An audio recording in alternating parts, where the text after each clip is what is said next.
So just figured to hop in. Awesome. Starting off with a bang already. See that.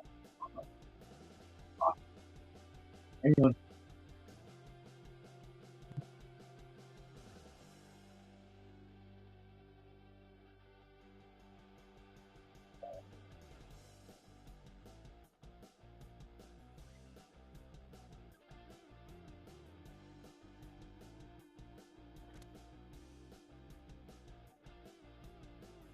Oh, you good? You can hear me? God damn it, dude. You had so much.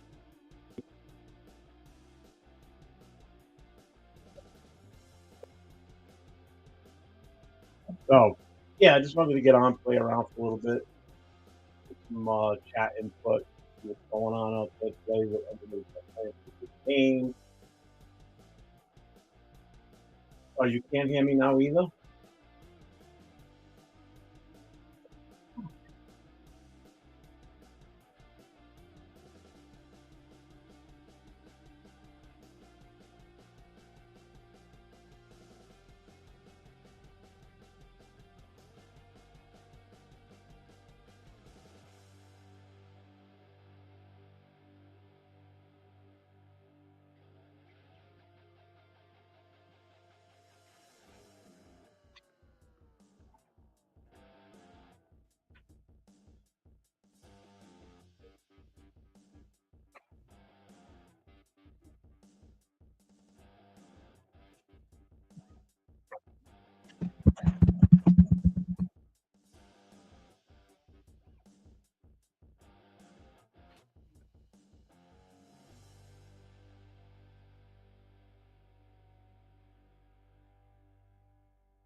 How about now?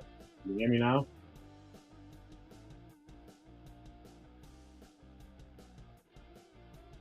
Testing 1, 2, 3. 1, 2, 3. 3, 3, 2, 1. Wait a minute. Okay. Good Lord.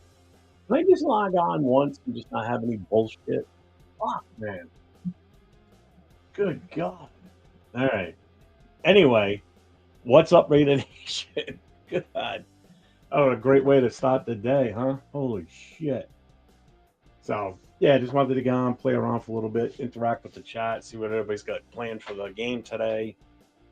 Predictions, just like I put in the bio, what you think for the score, who's going to win, who you think's going to get MVP, stat lines possibly, and then how much we all hate the Chiefs and want the Eagles to just absolutely destroy them today. So that's a bonus out of this, I believe. So Chiefs are at a hotel before getting on that bus. Tyus house while missing the stadium.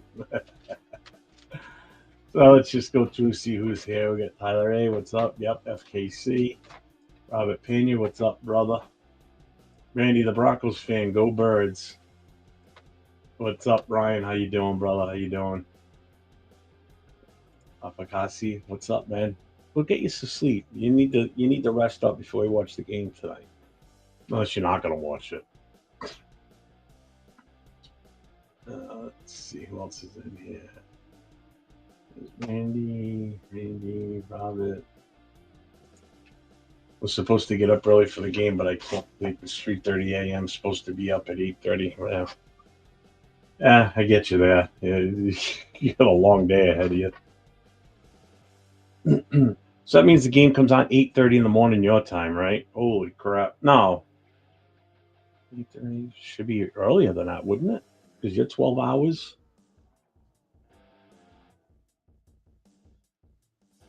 You put a bet on the game, so it gives you something to invest my interest into. Yeah. Randy, Philly 32, FKC 23, Saquon MVP. Oh, it's 9 a.m. for you guys. All right. Damn. Can't imagine watching football that well. Yeah, I can because it has happened. When the when the NFL teams play in England or in Germany, it's always like a 9 o'clock start here. All right, yeah, that's what I thought. 7:30. All right, so you're actually so it's 3:30. Yeah, you're actually 13 hours ahead of me.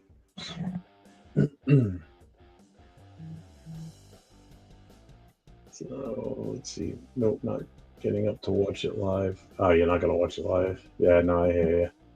I mean, I'm torn.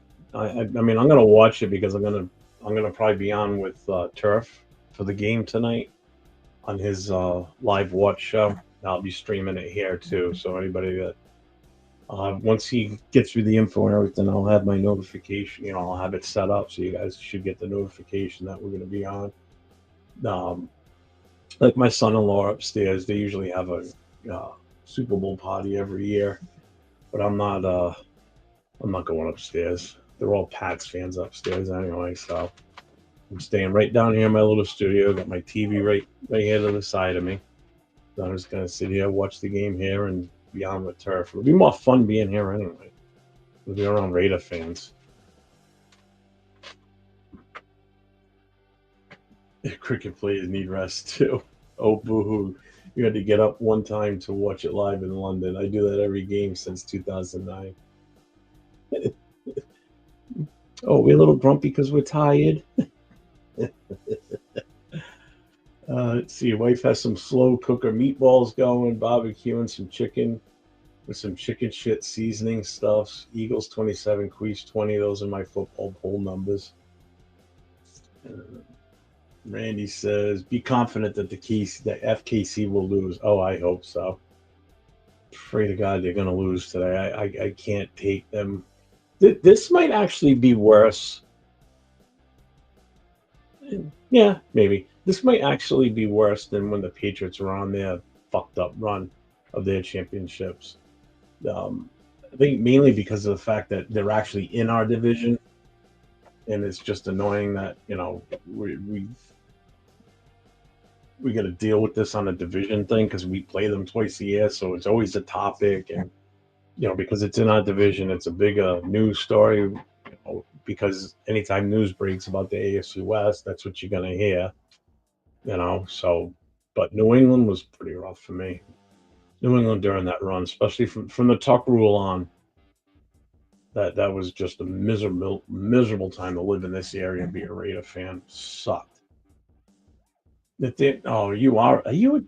No, Dan, you're a Chiefs fan. I can't remember now. Maybe the draft guru will rise from his grave and do his own mock draft 1.0 on Alphagassi's channel. Oh, you let me know, because I either want to sit in with you and watch you do it, or I'll be in the channel watching. I am not missing that one, because I can see it now. We're gonna see you pick names that nobody's ever fucking heard of before. I see the writing on the wall already on that one.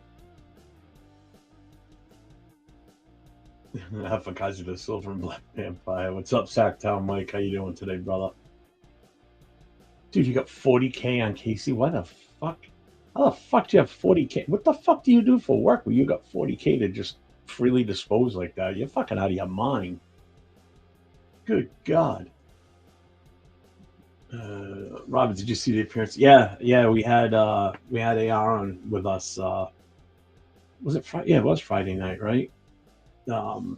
With Jay and I, and he gave us a couple of names. We actually used one of them later on in the draft when it was like second. I think we made that pick with the. I think he was Mr. Irrelevant, because we had the absolute last pick in that mock draft, and we took him with that one. He's part of that 29 player draft that I did.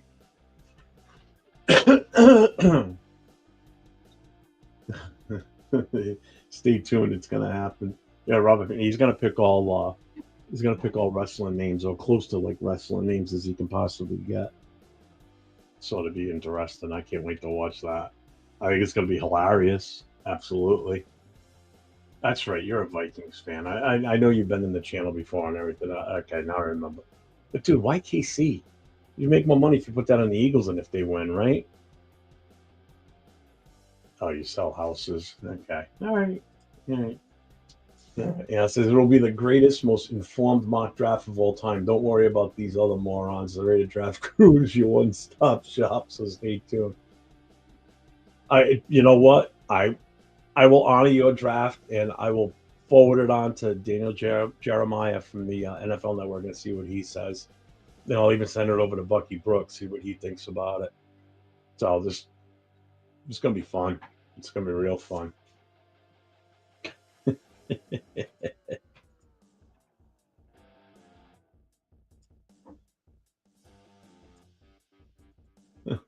Bro, what, bro? So, all right. So pretty much everybody in here except for Nathaniel, because he's got a lot of money riding on it. Everybody pretty much in here wants the Eagles to win. Your daughter did it, so you just gave her 40 grand and told her to go put it on a bet for the Super Bowl, and that's what she picked. Damn.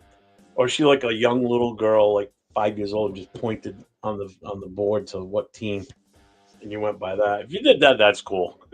Yeah, I could. Yeah, it says I'll have one look at my mock draft, and I'll be running ESPN. Well, it's the NFL Network, but okay. Or is it ESPN that they're on? Oh shit, good question though. I forgot now. I think they're on the NFL Network. Yeah, whatever. You'll be running some sort of sports network. What's up, Jason? How you doing, man? How you doing?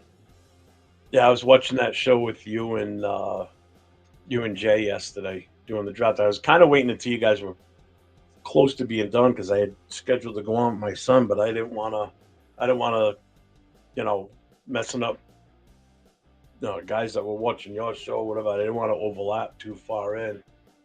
Um, I think we kind of started up right around the time you guys finished that mock draft. That was a fun. That was by far one of the most fun shows I think I've ever done since I've been doing this. Um, that was an absolute blast yesterday doing that live show with my son. We were doing it for about 2 hours, and it felt really good. It felt natural, which was the best part because it was that that's a look into what it's like when him and I just hang out and we just start talking about stuff in a way because he'll say some off the wall stuff and it'll just make me like, what? Seriously, what did you just say? No, you could be kidding me. So and then he reacts to me, same thing, when I say certain things. So yeah, that was a shit ton of fun yesterday. He got on a few weeks ago with me just on a spur of the moment type thing. He just happened to be in the house when I was getting ready to go on, and he jumped on for a little bit, and he liked it. He had fun. I asked him last night when he left. I said, "Do you want to set up your own YouTube channel?" I mean, he's got a YouTube channel. I said, I could set it up if you want to start doing stuff like that. He goes, "No." Nah. He goes, "This is good." He goes, "I'll do something with you like this, and I'll just watch what I watch." I said, "Okay, that's fair enough. Not forcing you. Just didn't know if you wanted to get into it a little bit more." But listen, man, she took my phone up at 40K on KC. She is a manager. When Casey loses, just shake it off. Yeah. All right, gang, gonna go to bed. All right, hey, I'll take care. Have a good night. I'll talk to you tomorrow at some point, I'm sure. Yeah, that was a fun draft you guys had going on there. Don't ask me. I can't remember half the players you guys picked at one point because I know I was chipping in at the early part of it. What's up, SoCal? How you doing today? How you doing? Let's see. What you say? Yeah, she took my phone. Oh, yeah, I already said that one. Oh, you did it twice. That's why. What's up, Rafa? How you doing, brother? How you doing? You all good today? I know you seemed a little bummed last night on the live you put up. I was watching it. I was like, what the fuck's going on? Trying to figure out the Super Bowl food situation. JJ's? The hell's JJ's? JJ's fish or pizza? What the fuck's a JJ? Okay, yeah, I'm intrigued now. What is that?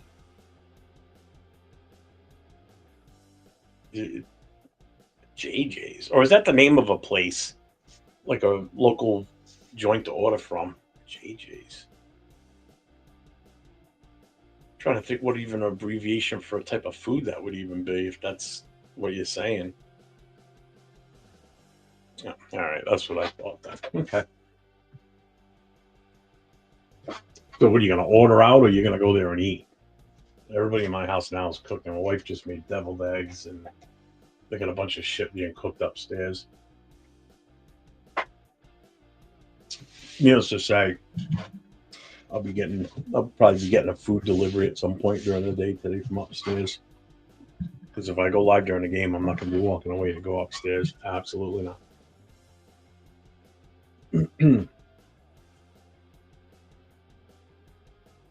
So you're doing wings for you and Corona for drinks. Yeah, I don't drink anymore.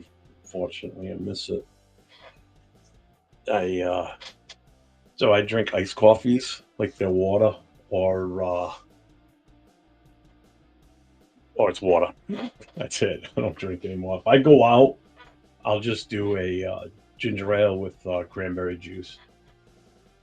So that way, people don't ask me, "Oh, you're not drinking?" No, it just looks like I got a mixed drink, but it's ginger ale and cranberry juice. Nobody, I don't have to explain the whole situation to them as to why I don't anymore. It's just so much fucking easy. Ordering. Why? What's the temperature where you are today? It's actually sunny and warm here today. We were supposed to get like about a foot of snow overnight last night. Got up this morning, it was like 3 inches of snow out there. I mean, it was snowing like a bastard late last night, and then it just stopped. So I guess the storm whipped through here faster than it was supposed to. So, what's good, Jeff? Sad day, last day of football for the yeah, no shit, right? I'm gonna start paying attention to the spring football league as well. Gonna get the yeah, no shit, right? That's the worst part about everybody. When it gets to this, when the season starts, everybody's so excited to get to the start of the season, you know, and then before you know it, it's like week 5, and you're like, shit, man, a quarter of the season's already gone. And then next thing you know, bye weeks are gone. Now, once they start talking about, oh, there's a Saturday game coming up, you're at the tail end of the season. And then you start going, damn, the season's almost over already. It makes it worse when we're shitty and we're not winning games and we don't have anything to look forward to ourselves. So you start looking forward to the playoffs. And, you know, now all of a sudden, like today, you had that week off between the championship game. Today's a Super Bowl, and then, like you just said, 8:05. It's like as soon as that game's over, it's like, shit, man. That's it for football games until preseason. So you're talking going into August now before we start seeing you know, actual games, whether it's preseason or not. It's still football. So it kind of sucks. I mean, the good thing is we're going to be extremely active during the off season, just based on what we're going through. Because there's so much to do with this team. You got new staff from top to bottom. Um, you got free agency coming up, and we got a shit ton of free agents, and we got a shit ton of money to bring in new free agents. So there's going to be a lot of moving, hopefully. Then you got the combine, then you got the anybody that does pro days, and then you got the draft. That it's even worse after the draft, because once April comes and that draft is over, it's like the most exciting thing that happens after that is when they finally come out with the actual schedule with the dates and everything. So after that, it's after that comes out, then that's it. The news is kind of flat for a long time. You'll have OTAs and everything. That's when you get your first real glimpse on the rookies that were drafted as you know, how do they look? Did they come in shape? Did they come in fat? You know, does this guy, throw like he's got a noodle on like Carr? Pizza, wings, and snacks you're ordering in too, huh? 37 degrees. That's not that cold. 37 degrees. Waste. It's warm here today. There's not a cloud in the sky. Sun's out. All the snow's already melted off my driveway for the most part. If it's good, man. No, it feels like it anyway.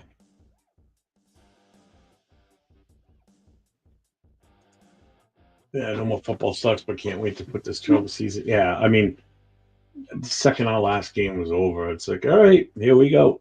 Thank God, season's over now. I couldn't wait for the season. And by the time we hit like week like 13, I was like, can we just please end this now? It's just like, why are we dragging this out? It's like, yeah, just can't fucking take it anymore.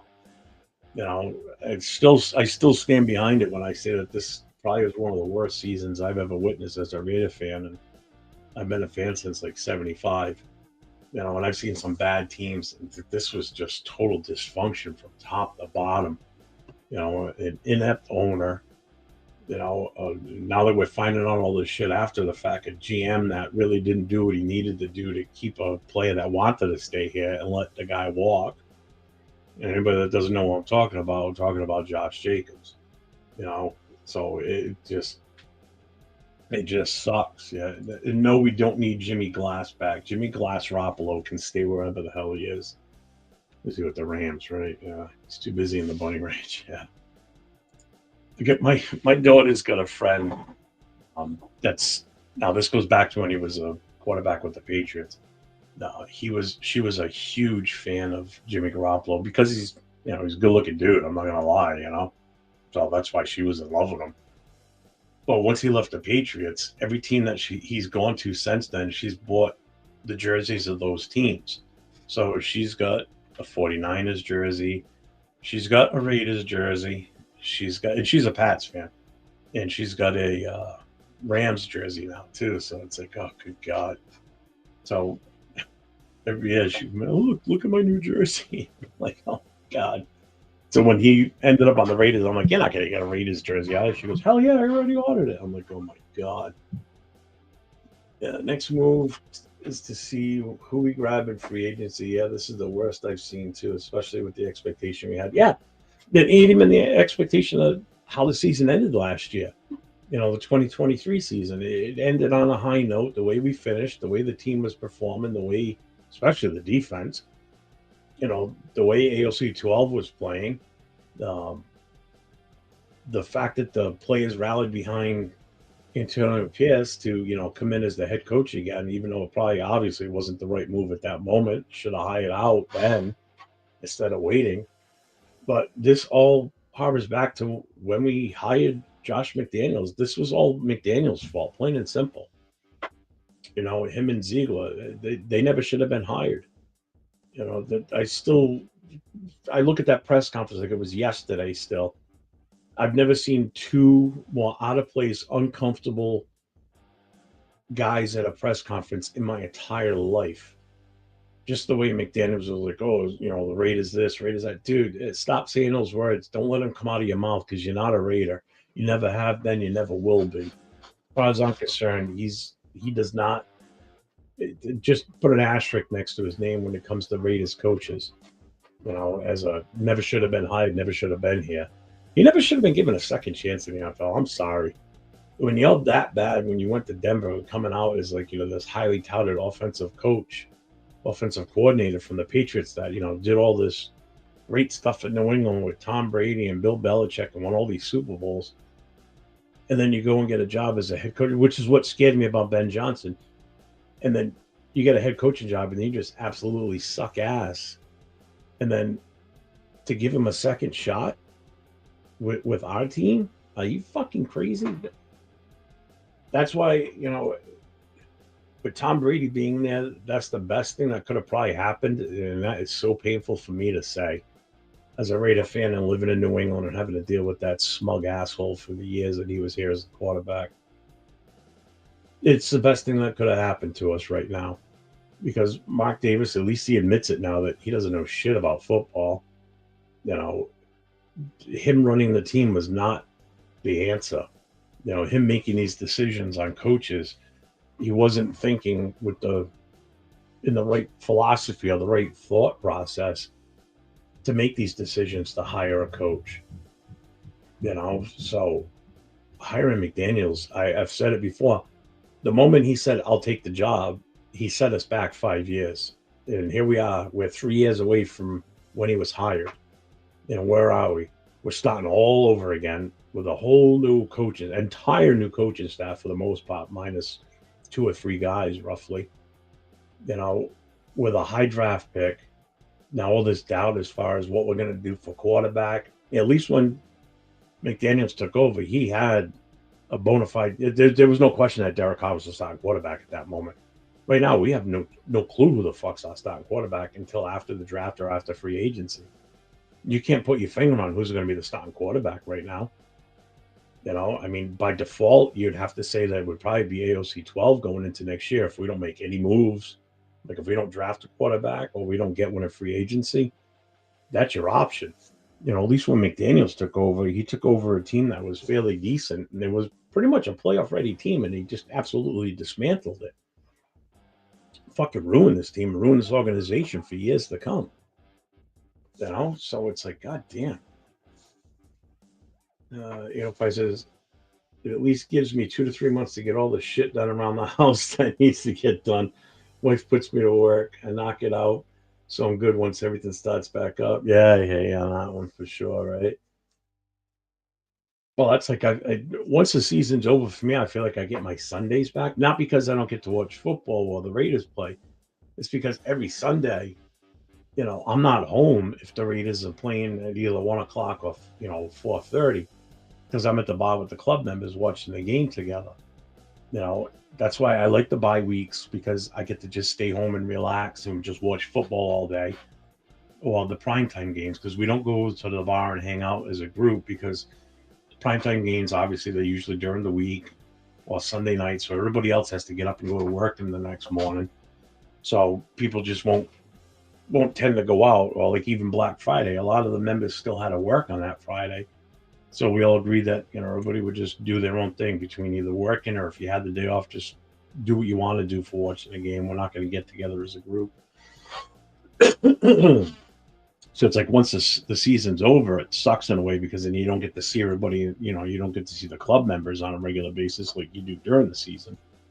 But it's relaxing now, being able to just stay home and just enjoy football and be able to listen to the game and watch the game, and don't have people yelling and screaming and cheering. It's relaxing. You know, like tonight will be relaxing. It might be a little tense if the Chiefs get off to a big lead. And the Eagles don't you know crumble. Hopefully. Yeah, I saw that today. SoCal, they're done with him now. Oh, I'm sure. Yeah, Devontae Adams ain't gonna stick around. He's out of there. He wants to head out west, according to Rapper. But yeah, but how far out west? Like, where's he want to go? Nobody doesn't want to come back here. Nobody doesn't want to come to the Raid. I really don't want him here. I mean, he might be better with Pete Carroll's. I don't know. I'd have to really seriously think about that. Pick up who? Aaron Rodgers? Hell no, James. Absolutely not. Yeah, Tyler, I agree 100%. That's how I felt. I was like, why are we giving this dumbass, this numbnuts a fucking another shot at coaching in the NFL? It makes no fucking sense. Drives me batty. I don't get it. You know? Yeah, no, no. If you're talking about Aaron Rodgers, absolutely not. I don't want Aaron Rodgers here. Is there anybody else in this channel that's in the chat want Aaron Rodgers in this fucking place? I know I don't. Absolutely not. I, I'm very leery on picking up any of these free agent quarterbacks right now. Uh, well, he may be crazy, but I don't know if he's going to be that nuts. I mean, Rodgers is a cancer. Uh, I mean, he didn't do the Jets any favors. That's for damn sure. I mean, I was excited for the Jets. I really was, to be honest with you. I watched the Hard Knocks thing and everything, and and I kind of got excited for, all right, well, this might be a good thing. Him coming to New York, and he gets a fresh start there, and that lasted all of what, like 4 plays, not even, and snaps his Achilles, done, over with. So then you got to wait a whole nother year for him to come back out, and I think he would have played better with no Achilles than what he did this year. See, hell no to Rodgers. The less drama here, the better. Yeah, exactly. But there were coffee grinds in the bottom of this iced coffee. You were about to see me throw up. Very few things make me queasy, but coffee grinds on the bottom of a nice coffee just makes me want to fucking throw up. It's fucking gross. I think Rogers is like 40. Yeah, he's no spring chicken. That's the other thing too. You know, he's no spring chicken, and he's had his share of injuries through the season. That as you get older, that shit takes a toll on you, whether you think it does or not. You know, your bones are a little bit creakier, and you know this isn't badminton, right? Right? 805. He's not playing out there playing with a shuttlecock. You know, he's out there slinging a football and running around being tackled by guys that are like 350 pounds. I mean, he takes a beating back there as a quarterback. You take a beating in any type of skill position.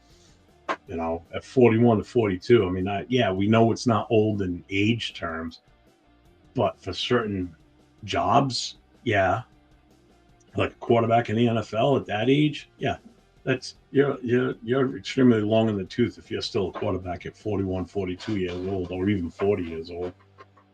By the same reason why I'm really not sold on, like Kirk Cousins or um, um, Stafford. I mean, these guys are all in their way late 30s.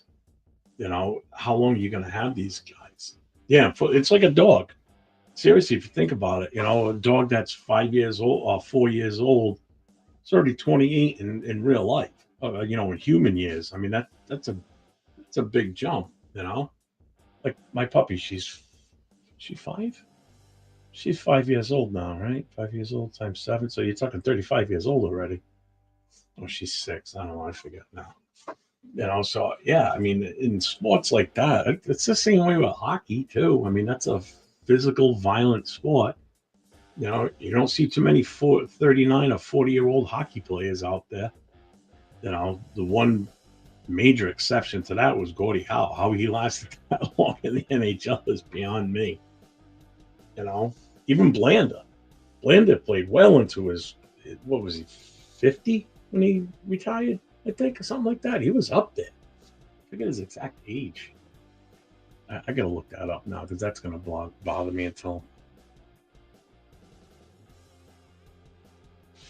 George Blanda. Where are you?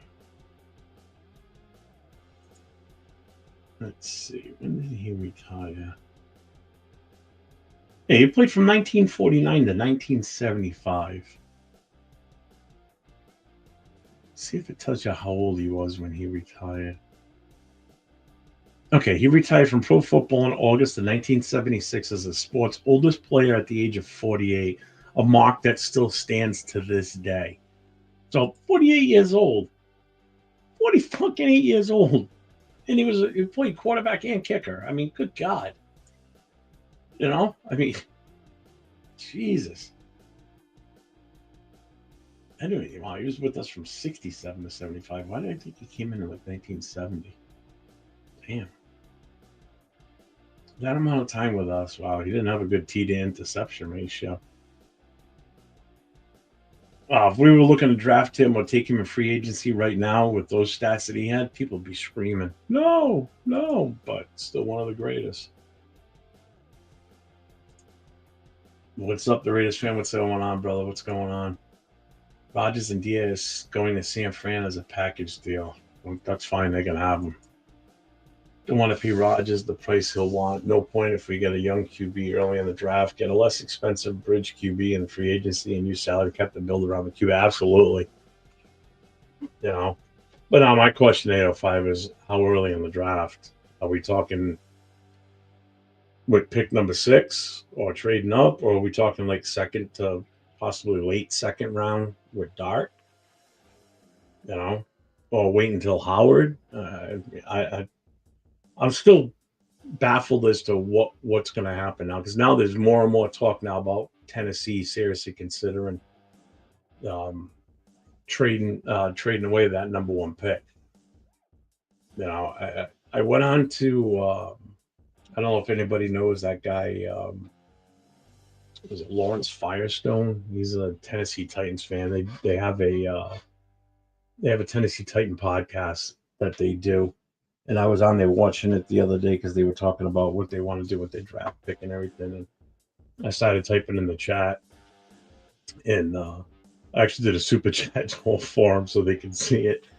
And I said, any way you guys could take both players at the beginning of the draft, so nobody has to worry about fighting over Ward or Sanders. You guys can take both of them. You know, they started laughing. I said something else. I forget what it was, but they put that up on the screen too. Yeah, so they're talking about, Tennessee rumors are coming out that they're seriously considering, trading away the first pick in the draft. But it's to who's gonna want to move up, and how much is it gonna cost to do that? That's the problem. Because you're not just talking about moving up one or two picks. I mean, if it's us, you're talking about us moving 5 picks up. That ain't gonna come cheap. I can tell you right now. You can probably forget next year's first round pick for us. Which in in probability, it's probably going to be like a mid-round first round pick more than likely, because I don't see us winning only 4 games next year. I'm still in that 5 to 7, and if it's more than that, then we'll all be happy. But I don't think we're going to finish with a top 10 pick next year. But still, it's a first round pick, regardless, that you're going to give up more than likely for next year. Who knows how much they're going to want. I mean, you could find somebody that's picking late in the first round that comes in and just mortgages their entire draft just to move up to that first pick, to really go and get the guy they want. Look, just for instance, let's just say the Eagles. Say the Eagles give up their first round pick this year, first round pick next year, their second round this year, and their second round next year, and they move up and they grab a guy like Carter, or they take Mason Graham, or they go for T-Mac or somebody along that line, and not even the quarterback, because obviously Hurts is still going to be there for a while. Now, how lethal is that team going to be? Oh, KC does the same goddamn thing. Willing to bet it all because they can afford to do it in a way, because the way they're built and the way they operate, I mean, that's not a far-fetched idea either if you think about it. I mean, there's so many different options. There's so many different directions that you can go with this. Oh, Aaron Rodgers will be too. That's always from Chino or Chico or whatever. Chico. You met Aaron Rodgers and his brother. I played at Butte College, which he played at in Chico. Oh, that's cool. I didn't know that. So it's going to be interesting to see if they really are shopping that pick around. Who's going to be coming up, and who's going to want to move up that far, and how much they're asking for, like what their actual asking price is. I'm still a firm believer in don't move up in the draft just to get a quarterback. I'm sorry. I don't agree with that. What we need all the draft equity we can get. The last thing we need to do is stop thinking about trading our pick for, our first round this year, possibly our first round next year, and maybe even a second this year and another pick, either in this draft or next year's draft. That's a lot. That's a lot. And you're going to do that for a guy that probably won't even play this coming season. So you're asking to give up a lot to get little in return for at least a year or two, possibly. That's in my opinion, that's not smart drafting. That's not smart management of the team. Some people will disagree that we need to give up everything we can to get one of these two quarterbacks to secure our future with the position. I get it. I get your point, and I understand it. But you have your opinion. I have my opinion. That's my opinion. That's my thought process. Moving up to go after one specific player like that, when you could, at number 6, pick a player that's going to be here for years, that's going to have an impact immediately, and with your other picks, add to that as far as getting people or players in here that are going to have an impact on this team this coming season. Because we're not in a long-term fix process here. Pete Carroll doesn't have a long time with this team. He's on a 3-year with a possible 4th year, team option. So if he can't get this team moving in the right direction in year one alone, it's going to take some time. I'm not saying that we're going to go to the Super Bowl, we're going to make the playoffs, and all that shit. We're not going to pull a Washington Redskins where we're going to draft a rookie quarterback. He's going to start and he's going to take us to the promised land first year.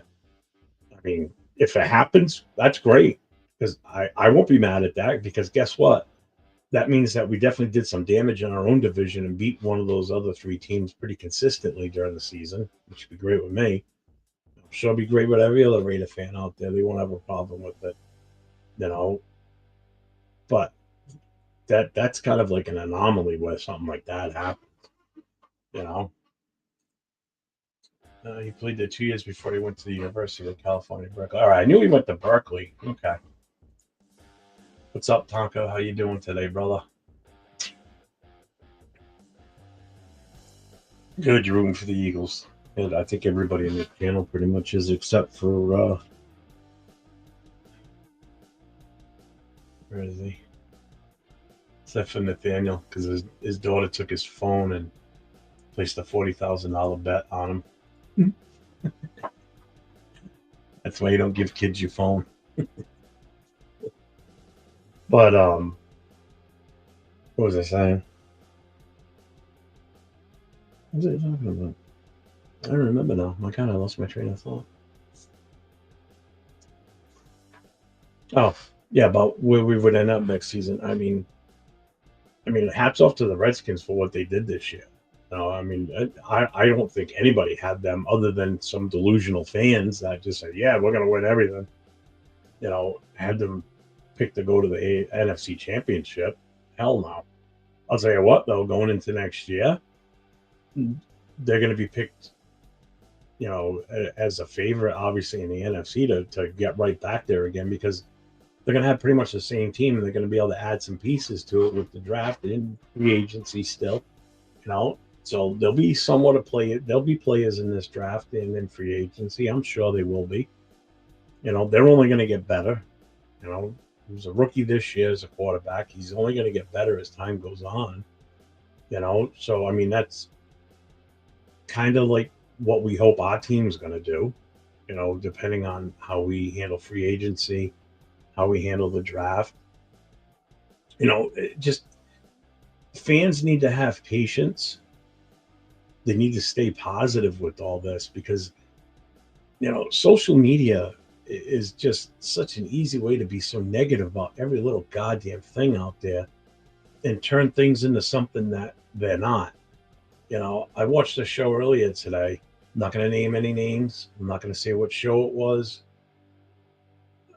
but they started to turn it to like a racial thing, as to people being against Shador or Cam because they don't want a black they don't want a black quarterback. That has nothing to do with it. Yeah, I'm sure there's some people out there that are they think like that, and shame on them for thinking like that. That there's no need for that. It has nothing to do with the color of skin. It doesn't. And that's what aggravated me when I listened to this. I'm like, you're trying to push this narrative on something that doesn't exist. Like, one of them said, well, that's why people like Scadaba, because he's white. It has nothing to do with that. Not my book. You watch the way that kid played, especially in the bowl. I mean, Jesus Christ, that kid didn't leave an ounce. There wasn't an ounce left in that tank when he was done. They didn't lose that game. Arizona did not lose that game because of him. I mean, that kid played his ass off that entire fucking game. That's the type of player I want. I want someone that's going to give it his all to give your team the chance to win it. It has nothing to do with, whether he's what race he is or nationality, and none of that shit. And that's why sometimes I hate platforms like this, because people can come in and say the stupidest shit on camera. It's like, get the fuck over it. I just, I don't fucking get it. I know I'm kind of on a soapbox right now, but that fucking pissed me off. They really did. You're trying to make something out of nothing. You know, I don't get it. I don't get it. What's up, Raul? How you doing, brother? What's going on? What's going on? You know, I know I represent the Booster Club on here when I come on. I've got my Booster Club gear on, like the hat and everything. But that just, I wouldn't tolerate that in the club. You know, as the president of the club, I don't tolerate that shit. You know, there's no divide in the club when it comes to that. Yeah, why does it have to be like that? Why do people have to feel the need to make that comment on their platform? You know, I only brought it up because I was just so fucking heated about it. You know, just stop making an issue out of something that's not there. You know, that's not the reason why I'm down on Shador. There's just something about. Yeah, I have no problem taking Cam Ward if we end up with Cam Ward. Absolutely not, because I think he's the better of the two anyway. But my big thing is, it's the reason I don't want either one of these two quarterbacks, to be honest with you, is because I think there's better talent instead of them right now at number 6 pick. If either one of them fall to us and some of those other defensive players are available, fuck yeah, I want them. The defense is our strength of this team right now. You know, that's the one lone bright spot on this team as a whole unit was our defense. You know, as injury riddled as we were, we still turned out a good product on the defense. They kept us in these games. You know, on offense, yeah, we had Brock Bowers and JPJ and Glaze. Those were our bright spots on the offense. I mean, Jacoby Myers stepped up because he needed to, because he was the only legit threat receiver other than Brock Bowers. But you play to your strength and you enhance your strength. And our strength right now is the defense. If you mean to tell me if Mason Graham is there at that number 6 pick and so is Shador, you really honestly want to pass on Mason Graham as a defensive tackle that can do some serious. Look at this lineup if we have it. You got Chase on one side, Max on the other. You got Wilkins and Mason Graham in the middle. Good God. I'd hate to be the quarterback on the opposite team because the guy's gonna be pissing in his pants. He's gonna pull a fucking Robert Gallery and stop peeing on himself in the middle of the fucking field. You know, why would you pass up on something like that? You know, or a shutdown style, or not necessarily a shutdown corner, but a cornerback that we really could use in Will Johnson or an Abdul Carter if he's there. You know, I'm not so high on T Mac because right now we got nobody to throw to him technically, and we've got a shitty ass offense. You know, it's like why would you take a quarterback when at that pick when there is such high value? You know, granted, yeah, okay, maybe those guys may be gone by that time, which is why he would fall to us. But if those guys are there at the same time he is, you bet your ass you know who I'm taking. And it has nothing to do with the other situation I've already mentioned. I don't even want to talk about it anymore. You know, so that's why I'm not up on taking either one of these two quarterbacks. But if you had to force me to pick one, if my life depended on it, I would take Ward. I would definitely take Ward. I want a QB that's going to fit till the end to win. So with Hostella, and I've seen him play live too. Hostella and Gannon had it before getting hurt in 16. Yep. What's up, Silver Smoke? How you doing, brother? Asylum, what's up, my man? How you doing? Yeah, I'm sure he is. That's the unfortunate part, which sucks. Tyler, I mean, at this point, with Tennessee holding all the cards right now at number 1, who knows what's going to happen? You know, everybody initially thought that they were going to take a quarterback, but now there's more and more rumors coming out that they're seriously going to shop away that pick. So, if they do, you know, who knows? You know, it all depends on who moves up to number 1 at that point. You know, like I think I said it before you came into the channel. I mean, don't be surprised if somebody like Kansas City or Philly, they've got nothing to lose at this point because their teams are already pretty well established and well built. And then they go and trade away their draft to move up to number 1 and get a guy like Mason Graham. Oh, good God. Guess what? Either one of whoever gets him, we're probably going to be right back in the Super Bowl next year. So that's how much of a top notch player I think that kid is really, and how much of an impact he can have on this team. I mean, some people may feel different. Again, that's your opinion. That's your thought process. That's mine. This is my platform to say what I want to say, and that's how I feel. You know, and you're right, Asylum. He is. He is. What's up, Jack? How you doing, brother? Yeah, I knew you would feel that way about Ward, also. Yeah, and that if Tennessee keeps their pick, I still don't understand how. I mean, unless they pick up something in free agency that we're not aware of. I mean, who knows what the fuck Tennessee's going to do? But I mean, I know a lot of the mock drafts I've done. I think I've only seen one time where Cotter or Graham went in the first pick, and usually it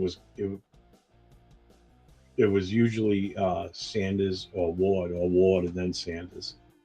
For the most part, the first two picks. Let's see. What's up, Slum Life? You see Debo Samuel is able to seek a trade. What do you think?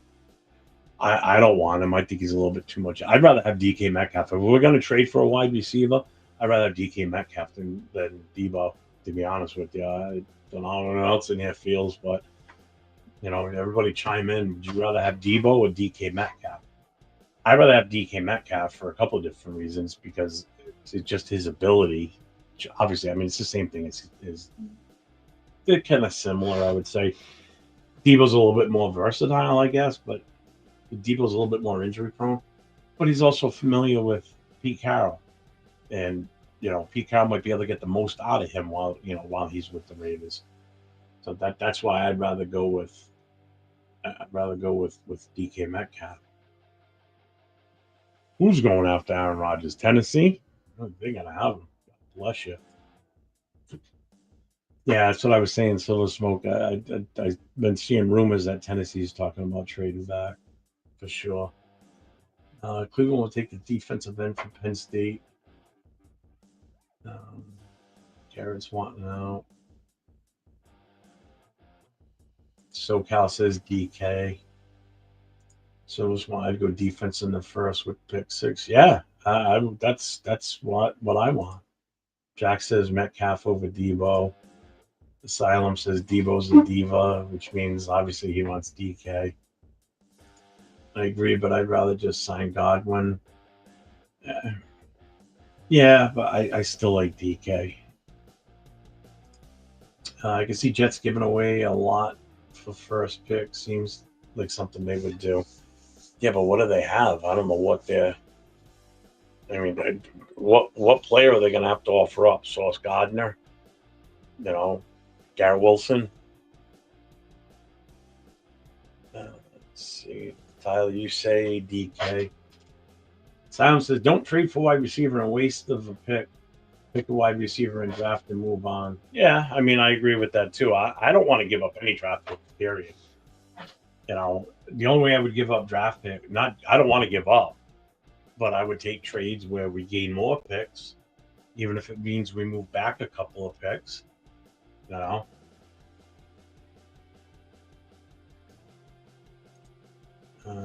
need to trade Adams now that Aaron is gone. Yeah, Devontae Adams is not going to want to stay there now, especially not now. Who knows? He might wait and see where Derek Carr ends up and probably try and go back to him too. Jeff Metcalf a free agent? No, he won't be a free agent until next year, I believe. If not, I want a free agent, not giving up draft picks. But the only problem, Jack, is the wide receivers that are out there in free agency, they're not going to come cheap. Godwin would probably be on the cheaper side of it. Higgins is going to cost a fortune. And I really would not be surprised if I think he's going to go one of two places, Higgins. He's either going to re-sign with Cincinnati or the Patriots, who have the most money and the most need for a wide receiver, are going to fucking They're gonna try and snag him. I would not be surprised if he ends up in New England. Not at all.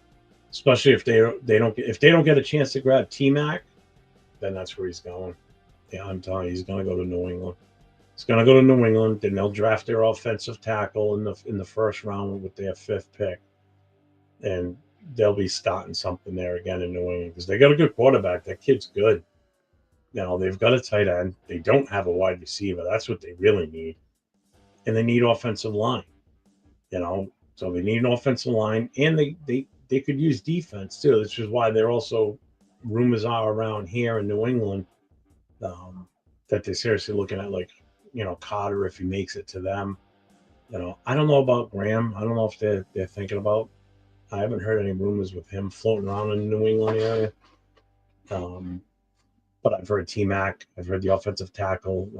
This kid Johnson.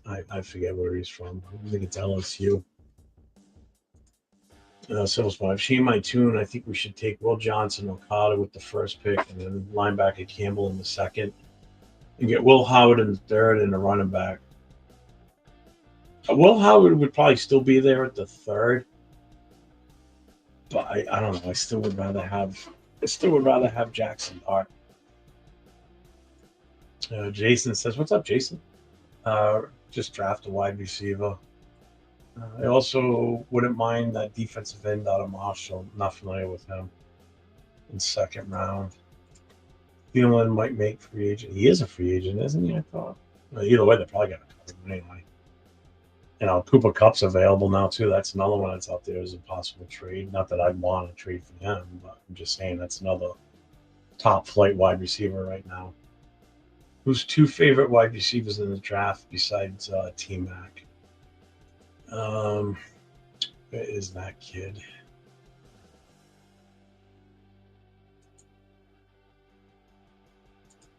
Where is he? Yeah, is the kid from Ohio State, Ibuka. I like that one. Trey Harris from Ole Miss is good. And then if we have to wait a while to grab one, yeah, where's his name? Where is he? I think he was from UNLV. Yeah, Ricky White. Again, there's a lot of wide receivers in this draft. You could throw a dot at a dot board with all the names on it, and I think the first like 10 to 15 you hit are going to be fucking. I think they're still going to be good.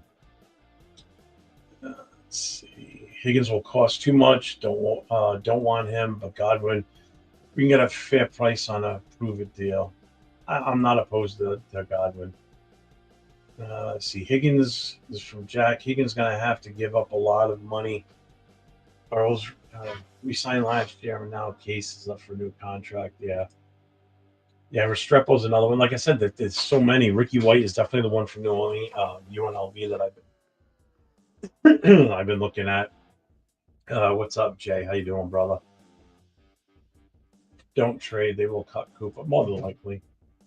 I'd rather have Dot 2, but I think he goes in first. Cup is a slot guy.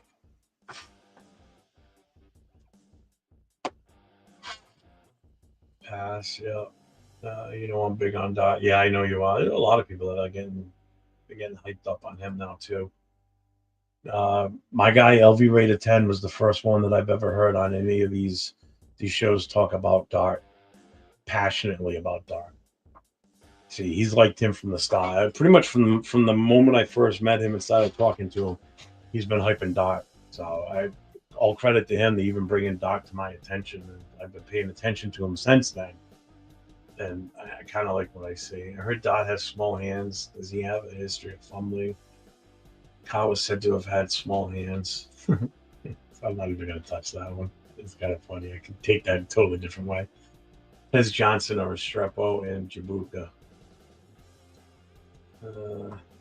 Got you. You said throw a Dot. I would Jackson Dot. Yeah. I really like Tez Johnson, but he's really small. But guy is always open. Jack Beck looked really good in the Senior Bowl. I'll tell you, the one that stood out to me in not the Senior Bowl, but the East-West Shrine game was that that running back there, Levitt. That kid was playing his ass off in that game. Let's see. I really like Tez Johnson, but he really has. Did I already say that? Yeah, I did. Let's see. I like what I've seen from Dot, though. He can even run with the ball a little and lower his shoulder. That's because you don't watch the cage match show. LOL. Yeah, if anybody in here, if you haven't seen it yet, go over to my man Asylum and Raider Savages show. It's every Wednesday nights, 7 p.m. Eastern time. Right Asylum, 7 p.m.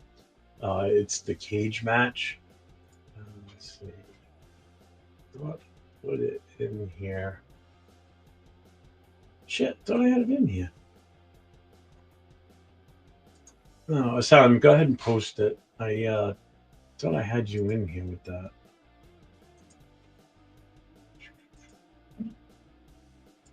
Just do this.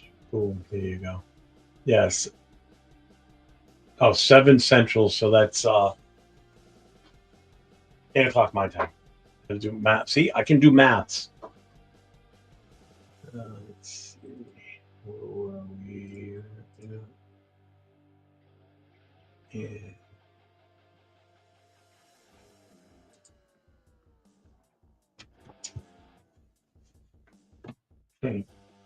Let's see.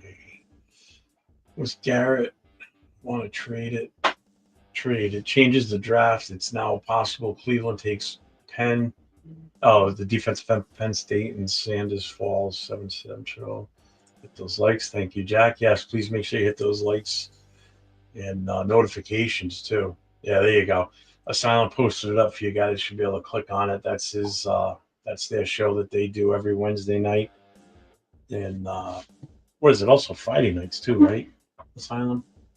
Make sure you guys also go over to my guy LV Raider 10 on YouTube. He's my Thursday night co-host on the Raiders Coast to Coast. We go on at 10 o'clock Eastern time, 7 o'clock Pacific. And Jay's in here too from Just Raiders Baby podcast. He's one of my co-hosts along with LV Raider 10 and Leo Cheeto Linus on Wednesday nights on the Raiders Connection. We also go on at 10 o'clock Eastern time, 7 o'clock Pacific. So make sure you tune into those shows. Right now during the off season, during the season, we talk about the upcoming games, the upcoming week's game on the Connection. On the Raiders Coast to Coast, we do a recap of the game that just finished, and then a preview of the game coming up. And then now that we're in the off season, we kind of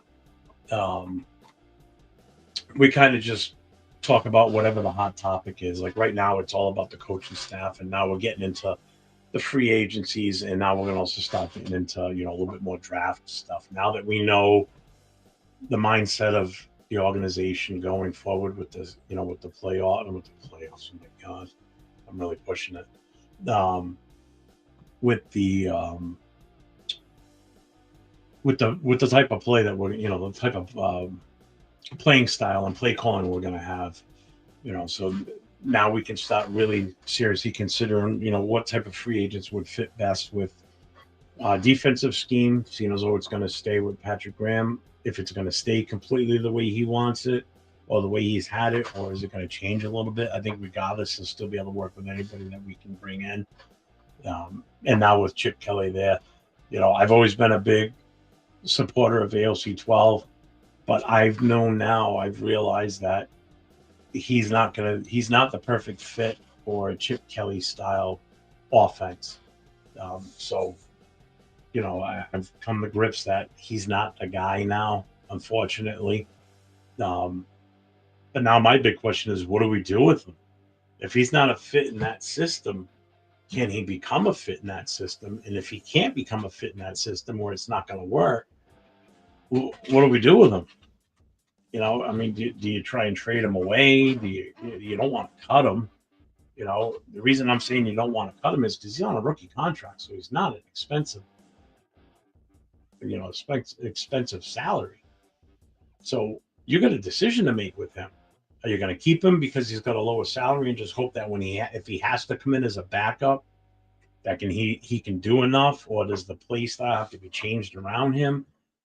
I know based on watching that interview with Chip Kelly and him saying that he'll be able to he will work with the talent that's in the locker room now and the quarterbacks and try and work the system to the ability of that quarterback, which tells me that AOC could possibly be safe in a way where he can come up with something or an offensive scheme where AOC can still strive and be that guy, if not long term, at least short term, you know.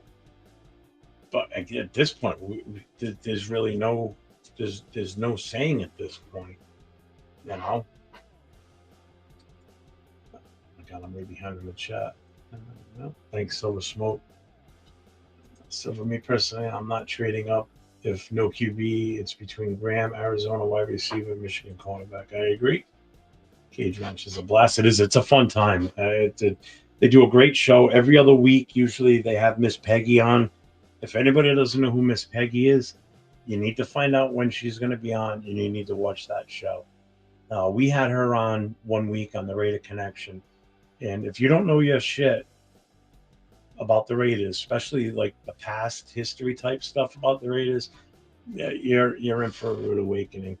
You know, the running joke with Savage and Asylum is the first Savage didn't know about her, and Asylum got her to come on the show, and Savage had no clue what he was kind of walking into basically that day, and he still says he's still technically in concussion protocol because he was just flabbergasted with how much knowledge she has about this team and this organization, you know, and she just like playing whack-a-mole with him, I guess. Just kept bonking him on the head with facts and stats and information about the team. For those of you that don't really know her, I do know from talking with her, and I've been around her in person. She's awesome. She's a wonderful lady. She's part of the DC Metro Booster Club. She's told me before that when she was younger, her father was a Raiders fan, and every night sitting at the dinner table, he used to make them recite stats and history of the Raiders. So from a very young age, it was instilled in her all this information, and she's obviously retained it through the years. And that's why you can't bullshit her. Like if you come up with what you think is the answer, you better make sure it is the answer if you're trying to answer questions with her, because she'll call you out. She won't hesitate, but she is so knowledgeable, and she's such an awesome person. We had fun with her the night we were on with her. I thought she was awesome on the show too. And that's my guy Jay's channel right there. So make sure you guys go and hit him up too. Subscribe, hit that notification on him. I believe the links are in the bio for this show too. I don't think I took them off. I did. Shit. Okay. Yeah, they're not in there. They were on the other show I did. I'm sorry. Off season, we talk more than during the season. Yeah, no shit, right? It's an A grade on coaching staff. Nation, how do you grade it? Yeah, what do you guys think about the coaching situation now? I'm with you, Jack. I want to sit tight and take defense with the 6th pick, but I wouldn't mind McMillan either. Thanks for the shout out, brother. No problem, man. You know I got you. Let's see. A+ in my opinion, best I've seen in my lifetime on paper. Yeah, it's definitely, I think, one of the best. I said it the other night on our show. I think it's one of the best coaching staffs I've seen since the Tom Flores era, for sure, without a doubt. Never trade rookie contracts. Yeah, I agree, Jack. We could trade him, Jeff, with White and Parham. Oh, we can get rid of White and Parham. I don't care. They can go now. FKC, fly, Eagles, fly. Yep. Okay. Where does Debo Samuel is going to be available? I'm a huge Debo fan. That makes one of you in the channel. I think everybody else wants DK. Let's say never cut rookie contracts. Debo was a diva with drop issues. But I would wait to see if they cut him. Let's see. Miss Peggy is savage, and she knows Raider history for sure. Yeah, she does. She's on this Wednesday. Okay, make sure you guys tune into the cage match Wednesday night so you guys can see for yourself. Jeff, you had Peggy on from... Yeah, we did. Yeah, a few weeks ago, Jay. What was that, like 4 weeks ago? I think we were just after. I think it was just after the end of the season. We had her on for a Wednesday night show. It was when she was sick. She was kind of fighting the flu because she was a little stuffed up. She stayed on for a little bit less than. You only had one job. Jack. What the hell are you talking about?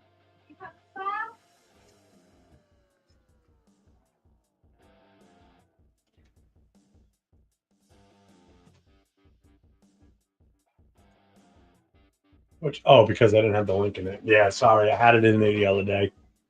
I threw this one together quick because it was a last minute thing. Jeff, I didn't know Peggy was part of it. She's not part of the New England Booster Club. She's part of the DC Metro Club. That's a totally separate organization from ours. There's three clubs on the East Coast that I've dealt with personally, and that's from going to the Giants games and interacting with them. That's our club, obviously. The Jersey Shore Booster Club, which Phil Villapiano was a part of. Actually, I think he started that club. He started that club. Like they've been together around now for like 30 years. I believe he's their active treasurer. I'm not positive on that. Um, and then the DC Metro Club, which is what Miss Peggy is a part of. That is what Miss Peggy is a part of. And when we've gone down to the Giants games, we've coordinated with the other two clubs and done pregame parties the night before. So yeah, I've dealt with Miss Peggy. She actually came up. She came up to New England um, in 2014, which was our 10-year anniversary. We went to Canopy Lake, which is an amusement park in New Hampshire. We went up there for the weekend. We all stayed at a local hotel, and we all went up Friday, and then Saturday day we went to the amusement park for the day, and then everybody went home on Sunday. But she came up. She came up with us, and she spent the weekend with the club celebrating our 10th anniversary. I was kind of hoping she'd come up for our 20th, but it was the first week of the season, and she had other stuff that she had to do that week, so she wasn't able to come up and celebrate our 20th with us. But yeah, she's awesome. Yeah, it was the second week of January she was on. Let's see. Funny thing is, Peggy was to come on our show for the first time. I was going to go head to head with Peggy in a cage match over Marcus Peters, but the Raiders cut him, so the rest is history. Yeah, I remember you saying that too. Golden, the wide receiver from Texas, is solid too, but he will go in first probably. Excuse me. Damn. Let me see.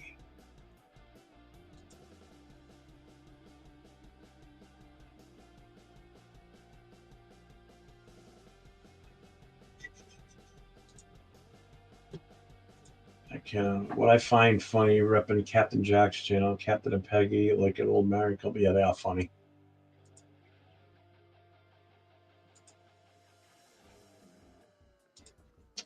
Can I do this?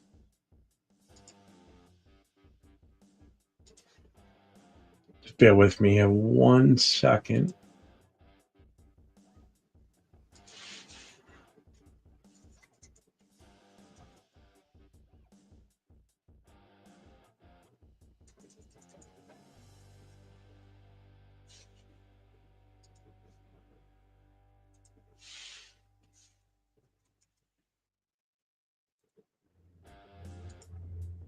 Okay.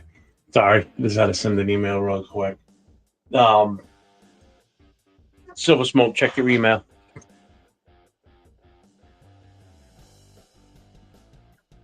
So, getting back to that. I think I don't know if we were going to try and get her back on our show, but yeah, make sure you guys go over to the cage match Wednesday night. It's good. Um, and I know yesterday I did the show with my son, and we want to kind of try and make it a little bit more of a regular thing. I think what we're going to try and shoot for is like maybe every 2 weeks on a Saturday afternoon to do a show. I don't want to do a pre-recorded show because I think the live is so much better with him just because of our interactions together. The way we just bounce things off, and especially with the chat. A lot of the stuff that we talked about yesterday was stuff that came up in the chat, and it's sort of like what I'm doing right now. just total off the cuff stuff. Um, nothing pre-scripted or topics, and that's good when you've got multiple people on a panel. Like our Wednesday night show, if we've got the topics set up that we can post up, it keeps everything on track, and that's different. When you're solo like this, um, it's just easier to just get on. You start talking a little bit. Once the channel starts to get popular, then you work off the chat. Like I like to spend my time addressing the chat, bringing up the questions from the chat, get them involved, because not for nothing, without you guys, our shows are nothing. Without you guys in here interacting with us and asking questions and making comments for us to, extend what we're talking about, and bring your point of view toward, to us, and then we bring it out to you guys too in our response. So see, I don't know if anyone is familiar already, but have you seen the running back out of Rutgers, Kyle? They're really fun to watch. God, I haven't heard of him yet. Just remember, fuck KC. What's up, Raiders fool? What up, Jeff? Let's see. Ray Rice without the domestic. Jesus Christ. All right, so I've got a guest coming on. It's the first time I've had him on. Him and I have been talking for a while back and forth. Um, on the shows and everything. He's been following me pretty much almost from the beginning. This will be the first time I've actually had him on the show with me. We text every now and then, so I'm bringing on Silver Smoke. How's it going, everybody? What is up, brother? How you doing? How's it going, Jeff? Good. How's things? Great, man. It's good to finally see you face to face, brother. Yeah, really, huh? How you been? Yeah, good, man. Just ready to talk some Raiders. Yeah, really, right? On this abysmal day because the Chiefs are playing in the Super Bowl and we're not. We have to Yeah. endure it Oh, for 3 hours tonight. I know. I got to go to the Super Bowl party here later. I'm not looking forward to it, really. Yeah, I don't blame you. You're Yeah. going just like that, wearing your Raider gear, though. I Oh, hope, yeah. right? Oh, yeah. Yeah, The whole family. yeah. My son-in-law's parents, when they used to still live down here, they used to always host the Super Bowl party at their house. So when we would go there for the party, I would always have all my Raider gear on, and so would my son. And I would always catch shit from them. But I'm like, they're like, the Raiders aren't playing. I'm like, I don't care. You think I'm wearing a Patriots jersey? I ain't wearing any other team stuff to a Super Bowl party. I don't care how much you want to pay me. I'm wearing my Yeah, no. Raiders gear regardless. Yeah, I wear my Raiders always. gear 24/7. Yeah, it's always something Raider on. Hell yeah. If it ain't the tattoos, it's got to be a hat, shirt, something Raiders. Well, that's why I'm always in sleeveless shirts, even in the middle of winter. And my whole right arm is all Raiders. So Yeah, I see you got what I've is it? You always said Bo and all them dragging the other teams yeah, down in the L. it's all the Yeah, different it's that's all the four teams in the NFL that I hate the most, which is the three in yeah, our no, I'm division with and you. the Patriots. Yeah, I'm with it. So I got the shield on my heart. yeah, I got that up on my right bicep. But oh, there you go. Even my wife's got a Raiders tattoo. Yeah, even my Well, undershirt. This is what I there wore you to go. church. This is what I wore to church today. I had to look like I was a coach because I went to There you church with my coaching shirt. No, I just wanted to hit on. I do not want Sanders, and I'm worried that Brady's going to talk us into trading up. And that's what I'm fearing too. I'm worried about it. And again, I've been trusting Brady. Brady's done some good things so far, and I want to trust him more. And I hope that we just sit tight, and I hope like you said earlier, shore up our defense. Defense is the strong point. Defense wins championships. Let's shore it up.